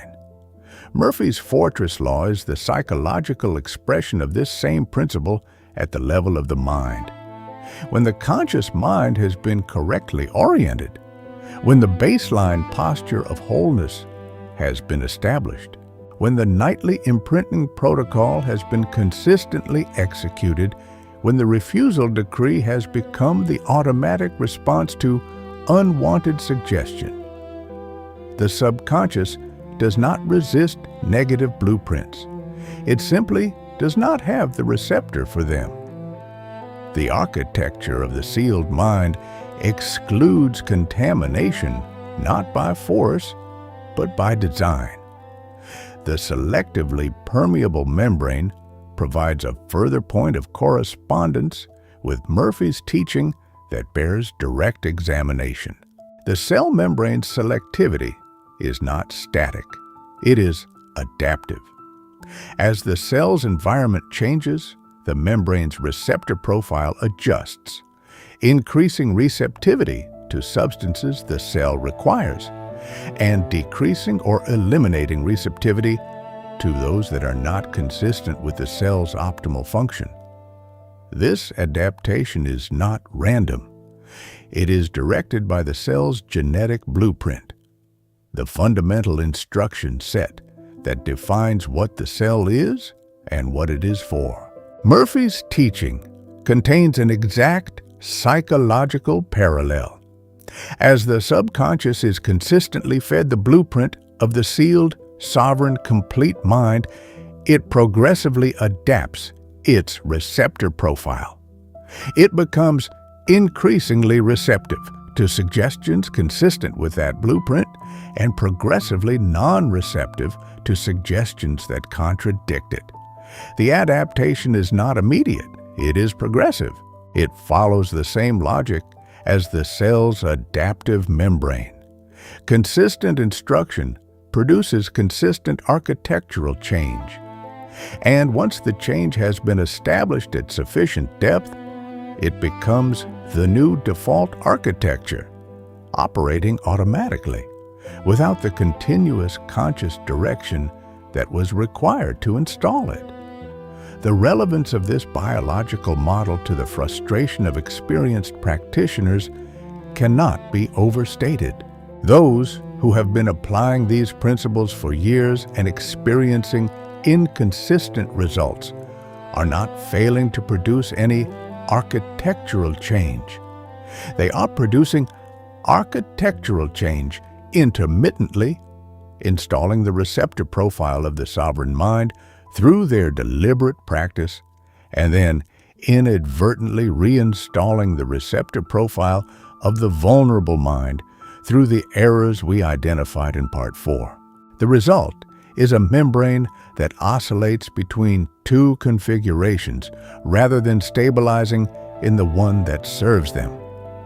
The biological equivalent would be a cell membrane that opens its receptors to beneficial nutrients during the day and then reopens its receptors to toxins at night.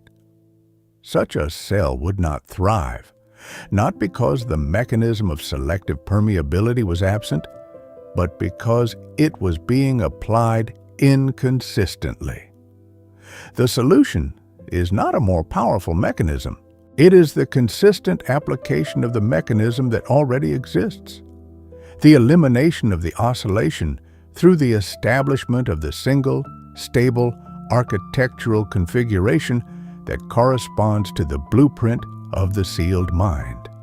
Murphy's understanding of mental immunity as a genuine biological analog, not merely a metaphor, was one of the features of his teaching that distinguished him from contemporaries who spoke of mental protection in more purely symbolic terms. Murphy had studied the relationship between mental states and physical outcomes with a rigor that was unusual for a spiritual teacher of his era. He had documented across thousands of cases the precise correspondence between the interior blueprint held in the subconscious and the physical conditions that blueprint generated in the body and in the circumstances of life. His conclusion was not that the mind influences the body in a general, approximate way. His conclusion was that the correspondence is exact, that the subconscious blueprint and its physical expression are not two things in a causal relationship, but a single reality, expressed at two different levels of density. The mental and the physical are not separate domains between which influence travels. They are the same domain, observed from different angles. And the selective permeability of the cellular membrane is not a metaphor for this relationship. It is the relationship made visible at the microscopic scale. This means that the fortress law is not a psychological technique that produces biological side effects. It is a biological law that expresses itself at the psychological level as the principle Murphy documented. When the subconscious blueprint is one of wholeness, immunity, and sealed sovereignty, the body does not merely feel more secure. The body's actual cellular architecture begins to reflect the blueprint. The immune system, which is, in its deepest function, precisely a system of selective permeability, a system that recognizes and admits what belongs and excludes what does not, operates with greater precision and efficiency when the subconscious blueprint it is executing is one of integrity rather than threat. Murphy observed this in his case studies. The people who correctly sealed the mental fortress did not merely report improved psychological states. They reported improved physical health with a consistency and a specificity that Murphy found impossible to attribute to coincidence. The law was operating at every level simultaneously because the law does not recognize a boundary between the mental and the physical. It operates on the blueprint, and the blueprint is expressed everywhere. The biological model also illuminates the question of why the fortress sealing protocol must be executed with emotional conviction rather than merely intellectual compliance. Return to the cell membrane and consider how the receptor profile is established. The cell does not develop receptors for substances it has never encountered. Receptors develop in response to substances that have been present, that have engaged with the membrane repeatedly, and produced a functional response. The receptor is, in biological terms, the physical encoding of a relationship that has been established through repeated contact. Murphy's understanding of the subconscious imprinting process follows the same logic. The blueprint that is impressed upon the subconscious with genuine emotional intensity and repeated consistently over time does not merely exist as a stored instruction.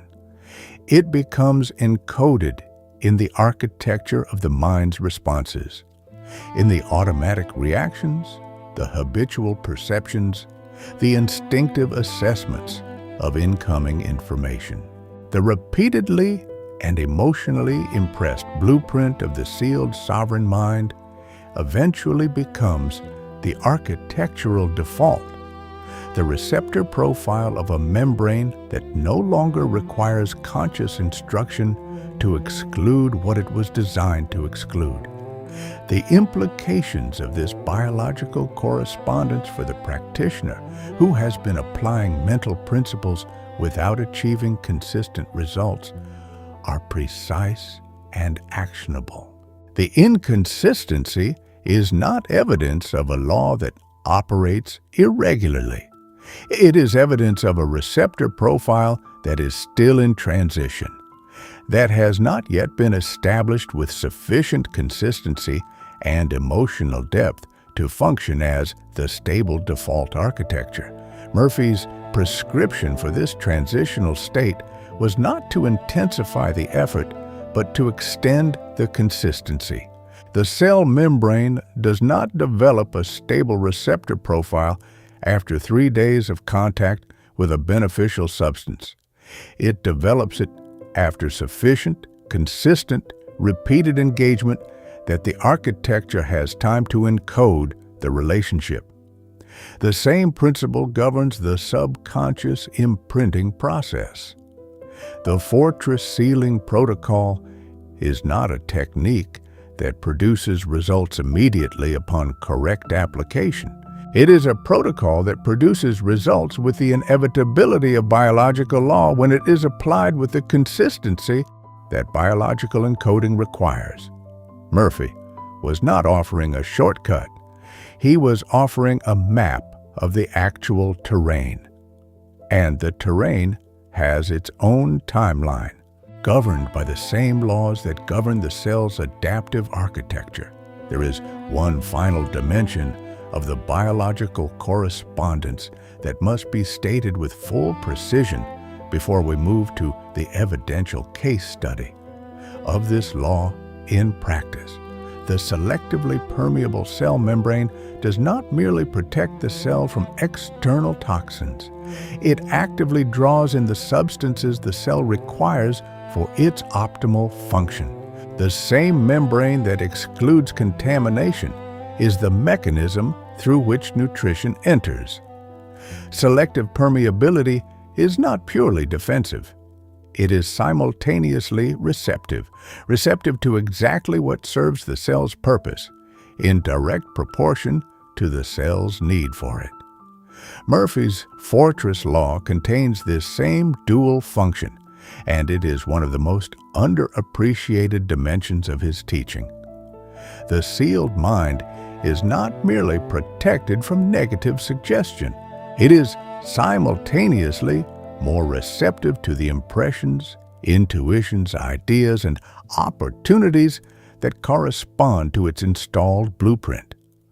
When the subconscious has been correctly sealed against contradiction, its full generative capacity is available for the execution of the chosen blueprint. The intelligence that was previously divided between executing positive blueprints and simultaneously processing the negative blueprints that were being inadvertently installed. That intelligence is now unified, directed, and operating at full capacity toward the single instruction it has been given. The sealed fortress does not merely exclude contamination. It concentrates power.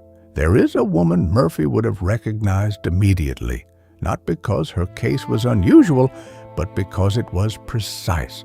She worked in a large financial institution during a period of extreme market volatility. The environment she moved through each day was saturated with the language and the energy of collapse. Her colleagues existed in a state of continuous low-grade panic, the kind that does not announce itself dramatically, but settles into the body as a persistent hum of dread, coloring every assessment, every decision, every conversation. Clients called in states of barely controlled fear. Senior managers communicated in the clipped, pressurized tones of people who have stopped believing in the stability of the ground beneath them. The ambient blueprint of that environment was, in every measurable sense, one of contraction, scarcity, and imminent loss. She had studied Murphy. She had not merely read him, she had applied what he taught with the precision of someone who had understood the mechanism. Not the inspiration, not the comfort, but the mechanism.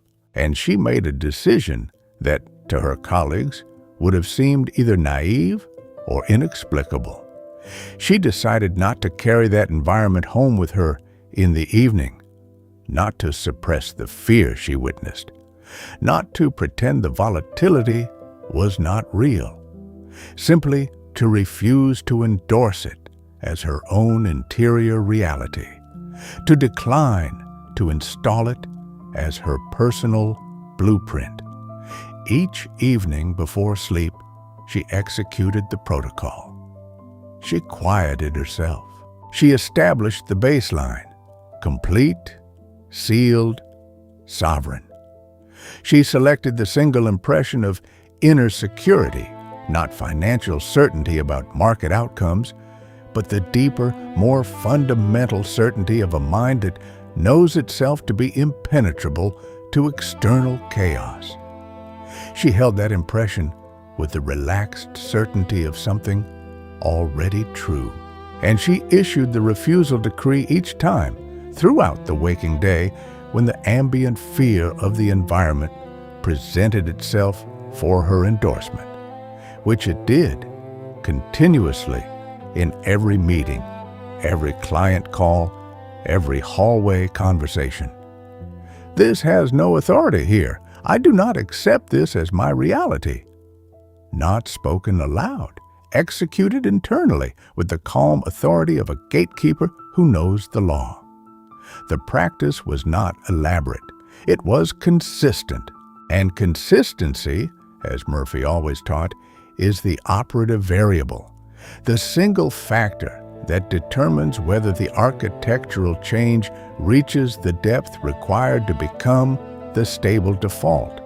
Within the first weeks, she noticed something that Murphy would have identified as the predictable first result of correctly applied fortress sealing. A change in her relationship to the environment, not a change in the environment itself. The fear was still present. The volatility was still real. The colleagues were still in their state of ambient dread. But it was as though she was observing it from behind glass, fully present in the environment, fully aware of its content, but no longer permeable to its frequency. The bridge was up. The kingdom was continuing its operations undisturbed. She was not suppressing her awareness of the external conditions. She was simply not endorsing them as personal blueprints. And the subconscious, receiving no endorsement for the ambient fear, did not install it. The environment was providing the signal. Her conscious mind was not converting the signal into instruction. The instruction reaching her subconscious remained the one she had deliberately chosen. Complete inner security, sealed, sovereign, operative. By the end of 6 months, the results that Murphy's Law predicts had manifested with the specificity that characterizes correctly applied law rather than coincidence. Her colleagues had begun to notice something about her that they could not precisely name, a quality of stability that seemed incongruent with the environment they all shared. In the language of their professional world, they described it as composure. In the language of Murphy's Law, it was the visible expression of a subconscious blueprint of wholeness operating in a body and a set of circumstances that were being continuously generated by that blueprint. Her decisions carried a clarity that her colleagues did not.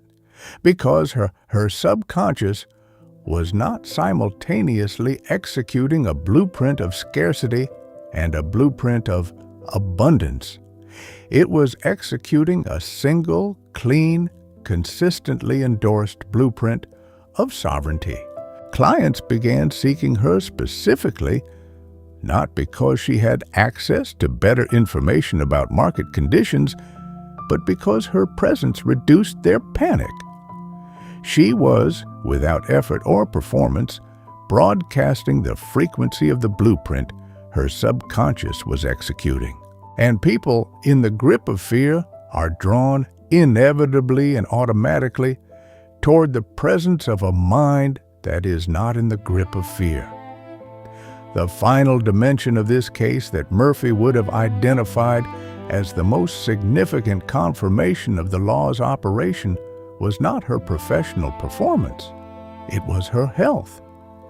In an environment where stress-related illness was essentially occupational, she remained physically well. Her sleep was deep and restorative. Her energy was consistent. Her body was reflecting at the biological level exactly what the selective permeability model predicts.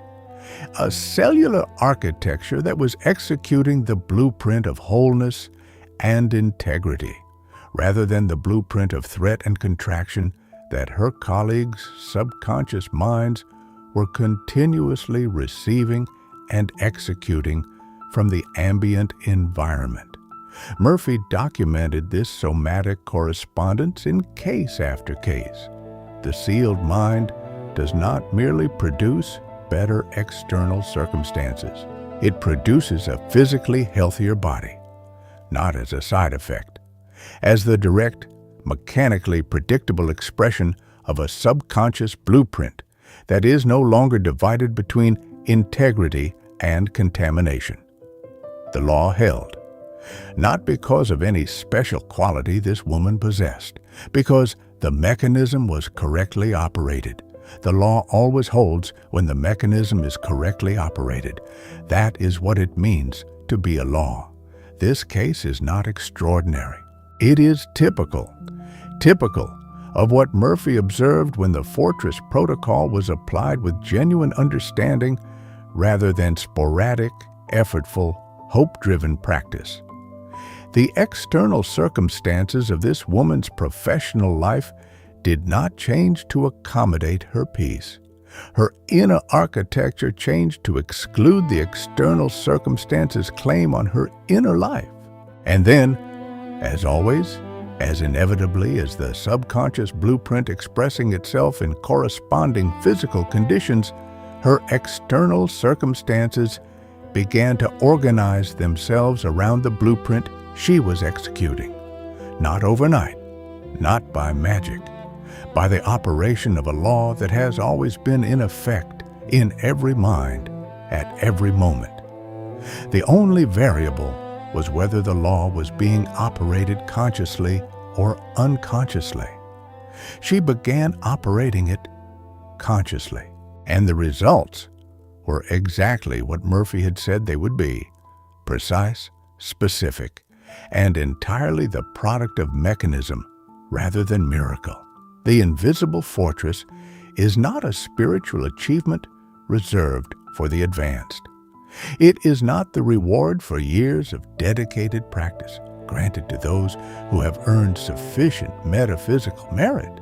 It is a law, the same law that governs every other correctly identified principle of mind. And it operates with equal availability in the mind of the person hearing about it for the first time and the mind of the person who has studied it for decades. Murphy's contribution to human understanding was not the invention of this law. Laws are not invented. They are identified. Murphy's contribution was the patient, systematic, precise identification of a mechanism that has been operating in every human mind since the first human mind existed. The only variable across all of human experience, in every case Murphy ever documented, was whether the person was operating the mechanism consciously, with full understanding of its architecture and its consequences, or unconsciously, allowing whatever the environment, the history, and the accumulated debris of unexamined experience happened to deliver to the gate. Every mind is already a fortress. This is not an encouragement. It is a structural fact. The architecture is complete. The moat exists. The drawbridge exists. The gate exists. The mechanism of selective permeability between the conscious and the subconscious mind exists in every human being who has ever lived, regardless of their spiritual practice, their level of understanding, or the current condition of their external circumstances. The fortress was never absent. It was never compromised. It was never breached from the outside. Every negative condition that found its way into your experience entered through the gate, through your endorsement, conscious or unconscious, deliberate or habitual, chosen or inherited, from a time before you understood that the choice was yours. That is not a condemnation. It is the most liberating structural fact available to you, because it means the mechanism of correction is identical to the mechanism of the original error. Endorsement. You endorsed what you did not choose, and the subconscious executed it. You withdraw that endorsement and install what you have chosen, and the subconscious will execute that instead. The fortress has always been the same. The only question at every moment of your life is who is currently holding the key. The answer to that question, as of this moment, is you, holding it with full awareness of what it opens and what it closes. Murphy's teaching, received with genuine comprehension rather than intellectual acknowledgement, does not add a new technique to your existing practice. It reorganizes your existing practice around the correct understanding of the mechanism it was always attempting to operate.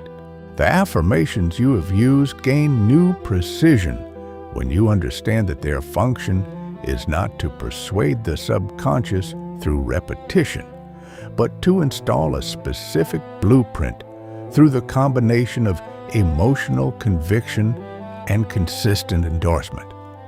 The visualization practices gain new effectiveness when you understand that their function is not to picture a desired future, but to establish the felt reality of a present condition. The spiritual treatments and decrees you have applied gain their full operative force when you understand that what you are doing is not requesting. It is commanding from the position of the gatekeeper who has absolute authority over the only entrance to the creative center of your life. Nothing changes in the practices. Everything changes in the understanding. And the understanding is the operative variable. The synthesis of Murphy's Fortress teaching can be stated in its complete form in 4 sentences, each of which contains a complete mechanical truth.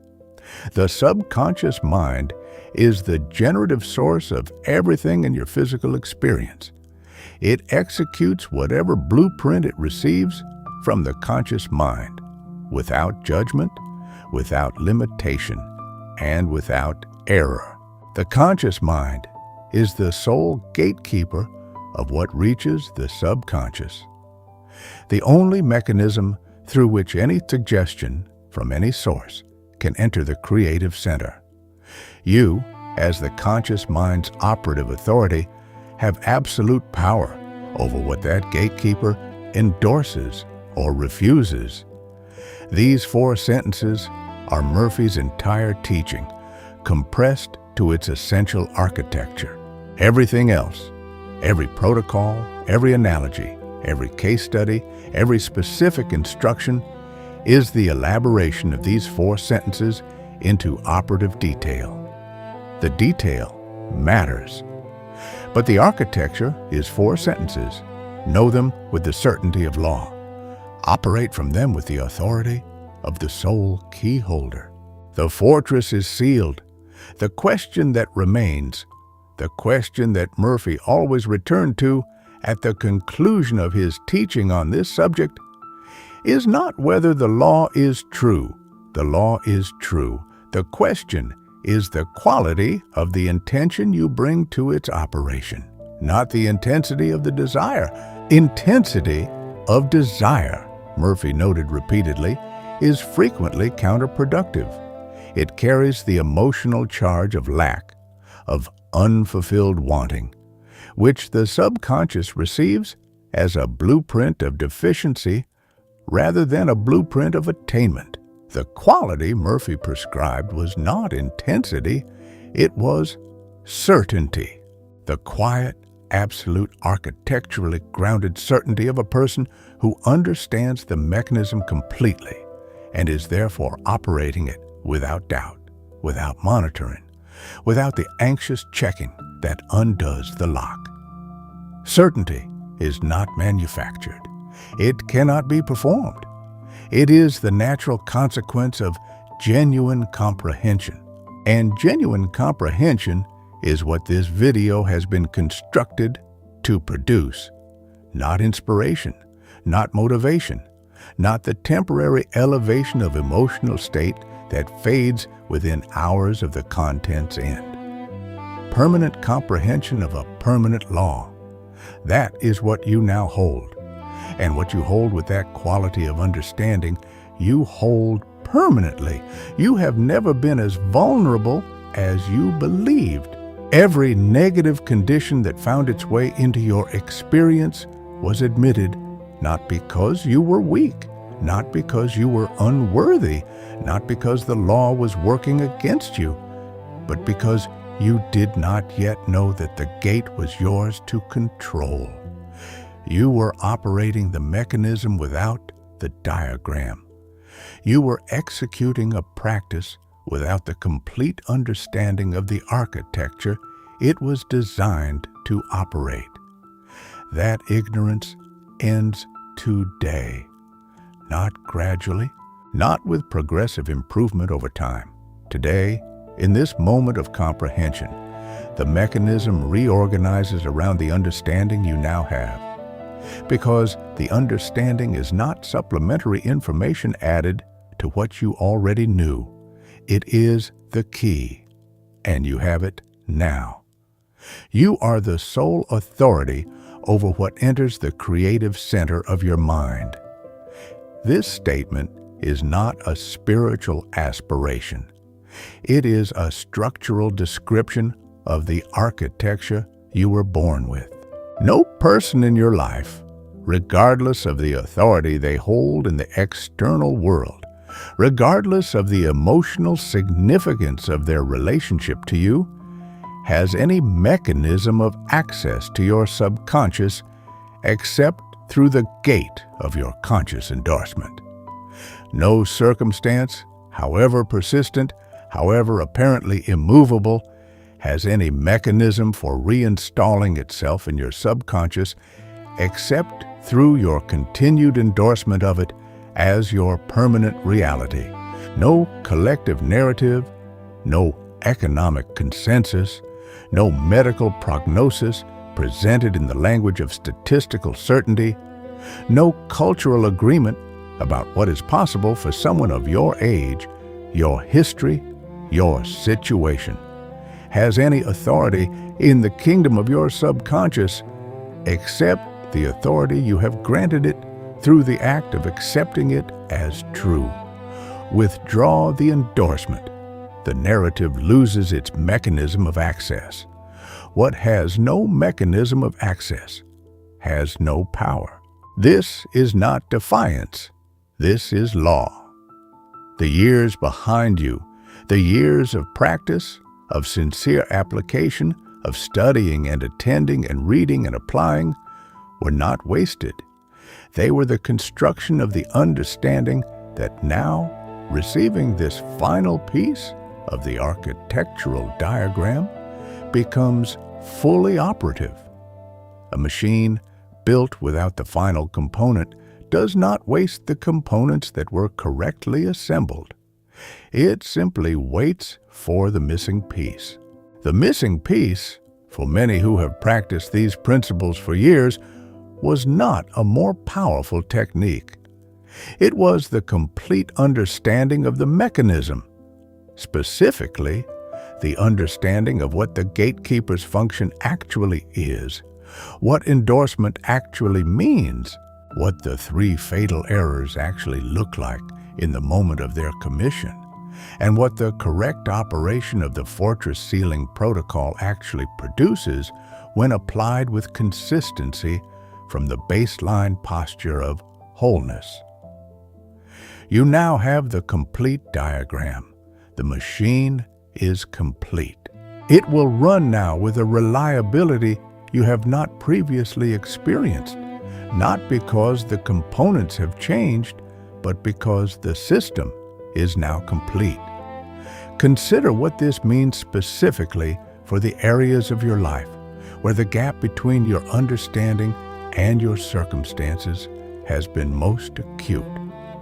The financial pattern that has persisted despite years of mental work is not the product of an immovable external reality.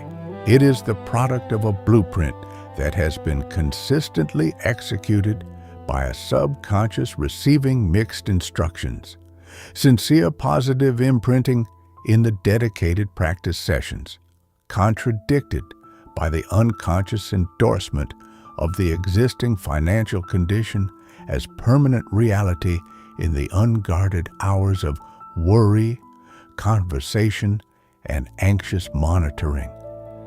The health pattern that has not responded to your mental practice as you expected is not the product of a body that is exempt from the law. It is the product of a blueprint that has been divided between the wholeness you are deliberately installing and the diagnosis or the family history or the ambient narrative of inevitable decline that you have been unconsciously endorsing as a parallel blueprint. The relationship patterns that have not shifted despite your genuine desire for them to shift are not evidence that the law makes exceptions for interpersonal complexity. They are evidence that the blueprint governing those patterns has not yet been replaced with the consistency and emotional depth that the subconscious's encoding process requires. In each of these areas, the correction is the same. Not more effort, not more sophisticated technique. The complete, consistent, correctly positioned application of the mechanism you now understand fully. The baseline of wholeness established before every practice session. The nightly imprinting in the pre-sleep window executed with relaxed certainty rather than anxious hope. The refusal decree throughout the day issued calmly and without emotional engagement with the refused suggestion. The elimination of the three fatal errors, the protection prayer paradox, the monitoring loop, the double declaration, not through vigilance, but through the comprehension that makes their commission immediately self-evident. This is the correction. This is all the correction, and it is not beyond you. It has never been beyond you. The mechanism was always yours. The diagram was simply incomplete. Murphy's final word on the subject of the immune mind was always delivered not as a closing encouragement, but as a closing statement of fact. And the fact is this: the subconscious mind, correctly informed of its blueprint, does not require your management. It requires your trust. Trust, in Murphy's precise usage, is not a sentiment. It is the cognitive posture of a person who has understood the law well enough to know that the law is operating, that the seed has been planted correctly, that the soil is doing its work, that the harvest is not a matter of hope but of timing, and that timing is not your domain but the law's.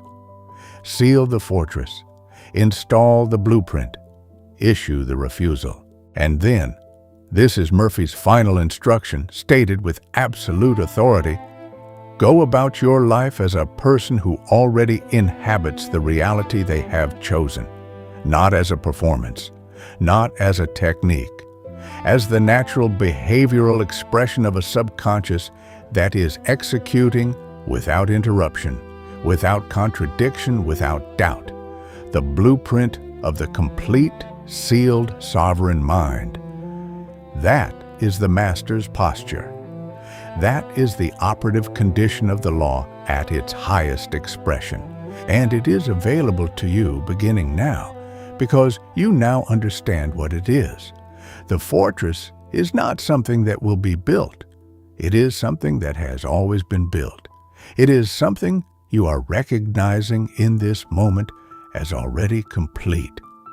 That recognition, that specific, architecturally grounded, mechanically precise recognition, is not the beginning of the journey. It is the arrival. Murphy spent his life trying to bring people to this specific point of arrival, not to the beginning of a spiritual practice, but to the comprehension that transforms every practice they already have into its fully operative form. You have arrived at that point. What you do with the arrival is the subject of the rest of your life. And if you have understood what you have been given today, the rest of your life will bear no resemblance to the years before it. Not because the world outside will change, but because the gatekeeper inside now knows the law. And a gatekeeper who knows the law does not make the same mistakes twice. Before this video ends, there is a specific action Murphy would prescribe, not as a motivational challenge, not as a spiritual exercise designed to maintain engagement with these ideas, but as a genuine operative procedure with a precise mechanical function. Murphy understood that the mind which identifies the law in retrospect acquires a new capacity to operate it going forward. Because retroactive recognition is the mind's proof to itself that the law is real, that it has always been real, and that it was operating before the practitioner understood it. That proof, established in the memory of real, specific personal experience, is more durable than any amount of intellectual conviction. It anchors the law in lived reality rather than in theoretical understanding. An anchored understanding is the most resistant to the erosion of doubt that constitutes the monitoring loop's primary mechanism of self-sabotage. Murphy would prescribe this retroactive audit not as a comforting spiritual exercise, but as the completion of the circuit, the final step in the installation of the fortress law as a permanent operative feature of your mental architecture. The audit takes a specific form, and Murphy was precise about its structure. For the next 24 hours, carry a single question with you as you move through your day. At what points am I consciously endorsing a negative thought about myself, my finances, my health, or my future as my current operative reality? Not the thoughts that arrive. Thoughts arrive involuntarily, and their arrival is not the error. The endorsement is the error. The moment you say, silently or aloud, in deed or in dwelling, "This is true about my life," that is the moment the bridge lowers. Track those moments, not with judgment, with the diagnostic precision of an engineer reviewing the log of a mechanism that has been running without oversight. You are not looking for evidence of failure. You are compiling the exact, located, specific inventory of every place in your daily mental life where the gate has been opened. That inventory is the most valuable document you will ever produce about your own subconscious architecture, because it shows you, with the precision Murphy always demanded, exactly where the lock needs to be set. At the end of the day, you will have something Murphy valued above almost any other outcome of his teaching: a specific, personal, empirical map of your own endorsement patterns. Not a general sense that you have been thinking negatively, not a vague awareness that your mindset needs improvement. A precise inventory. These specific thoughts, in these specific contexts, with these specific emotional signatures, are the exact mechanisms through which the fortress has been held open.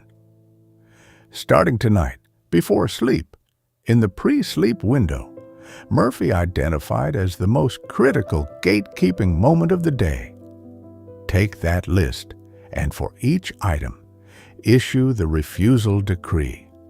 Not with force, not with the emotional combat that the protection prayer paradox generates. Calmly, specifically, item by item, this thought has presented itself for endorsement. I do not endorse it. It has no mechanism of entry. The gate is closed. And then, for each refused item, install its architectural opposite, not as a counter-argument, but as the chosen blueprint, the single felt impression of the corresponding wholeness, held with relaxed certainty as the threshold of sleep approaches. That is the first complete execution of the fortress sealing protocol. That is Murphy's prescription in its full operative form. That is the beginning, not of hope, but of mechanism. There is one final action available to you in this space that will perform the function Murphy always assigned to personal testimony, the function of completing the circuit between intellectual understanding and operative certainty.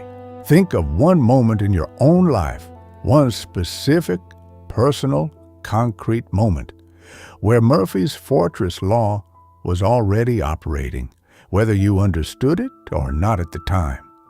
A moment when you held a conviction so clear, so uncontaminated by doubt or counter-suggestion, that the subconscious executed it with a precision that still stands out in your memory as exceptional. Or, and this is equally valid as evidence, a moment when you lowered the bridge for a fear that then produced exactly the circumstance you feared, with a reliability that now, through the lens of this understanding, reveals itself as the law operating through endorsement of the wrong blueprint. Either instance is evidence. Either instance is the law operating in your specific life, in your specific experience, with the mechanical fidelity that only law produces. Write that moment in the comments below, not for this channel, for yourself. Because the mind that can identify the law in the past has just acquired the capacity to operate it in the future. That recognition is not a milestone on the path to mastery. That recognition is mastery itself at its point of origin. The moment when the mechanism ceases to be a concept you have studied and becomes a reality you have inhabited. The fortress is sealed. The law is yours. It has always been yours. You simply know it now.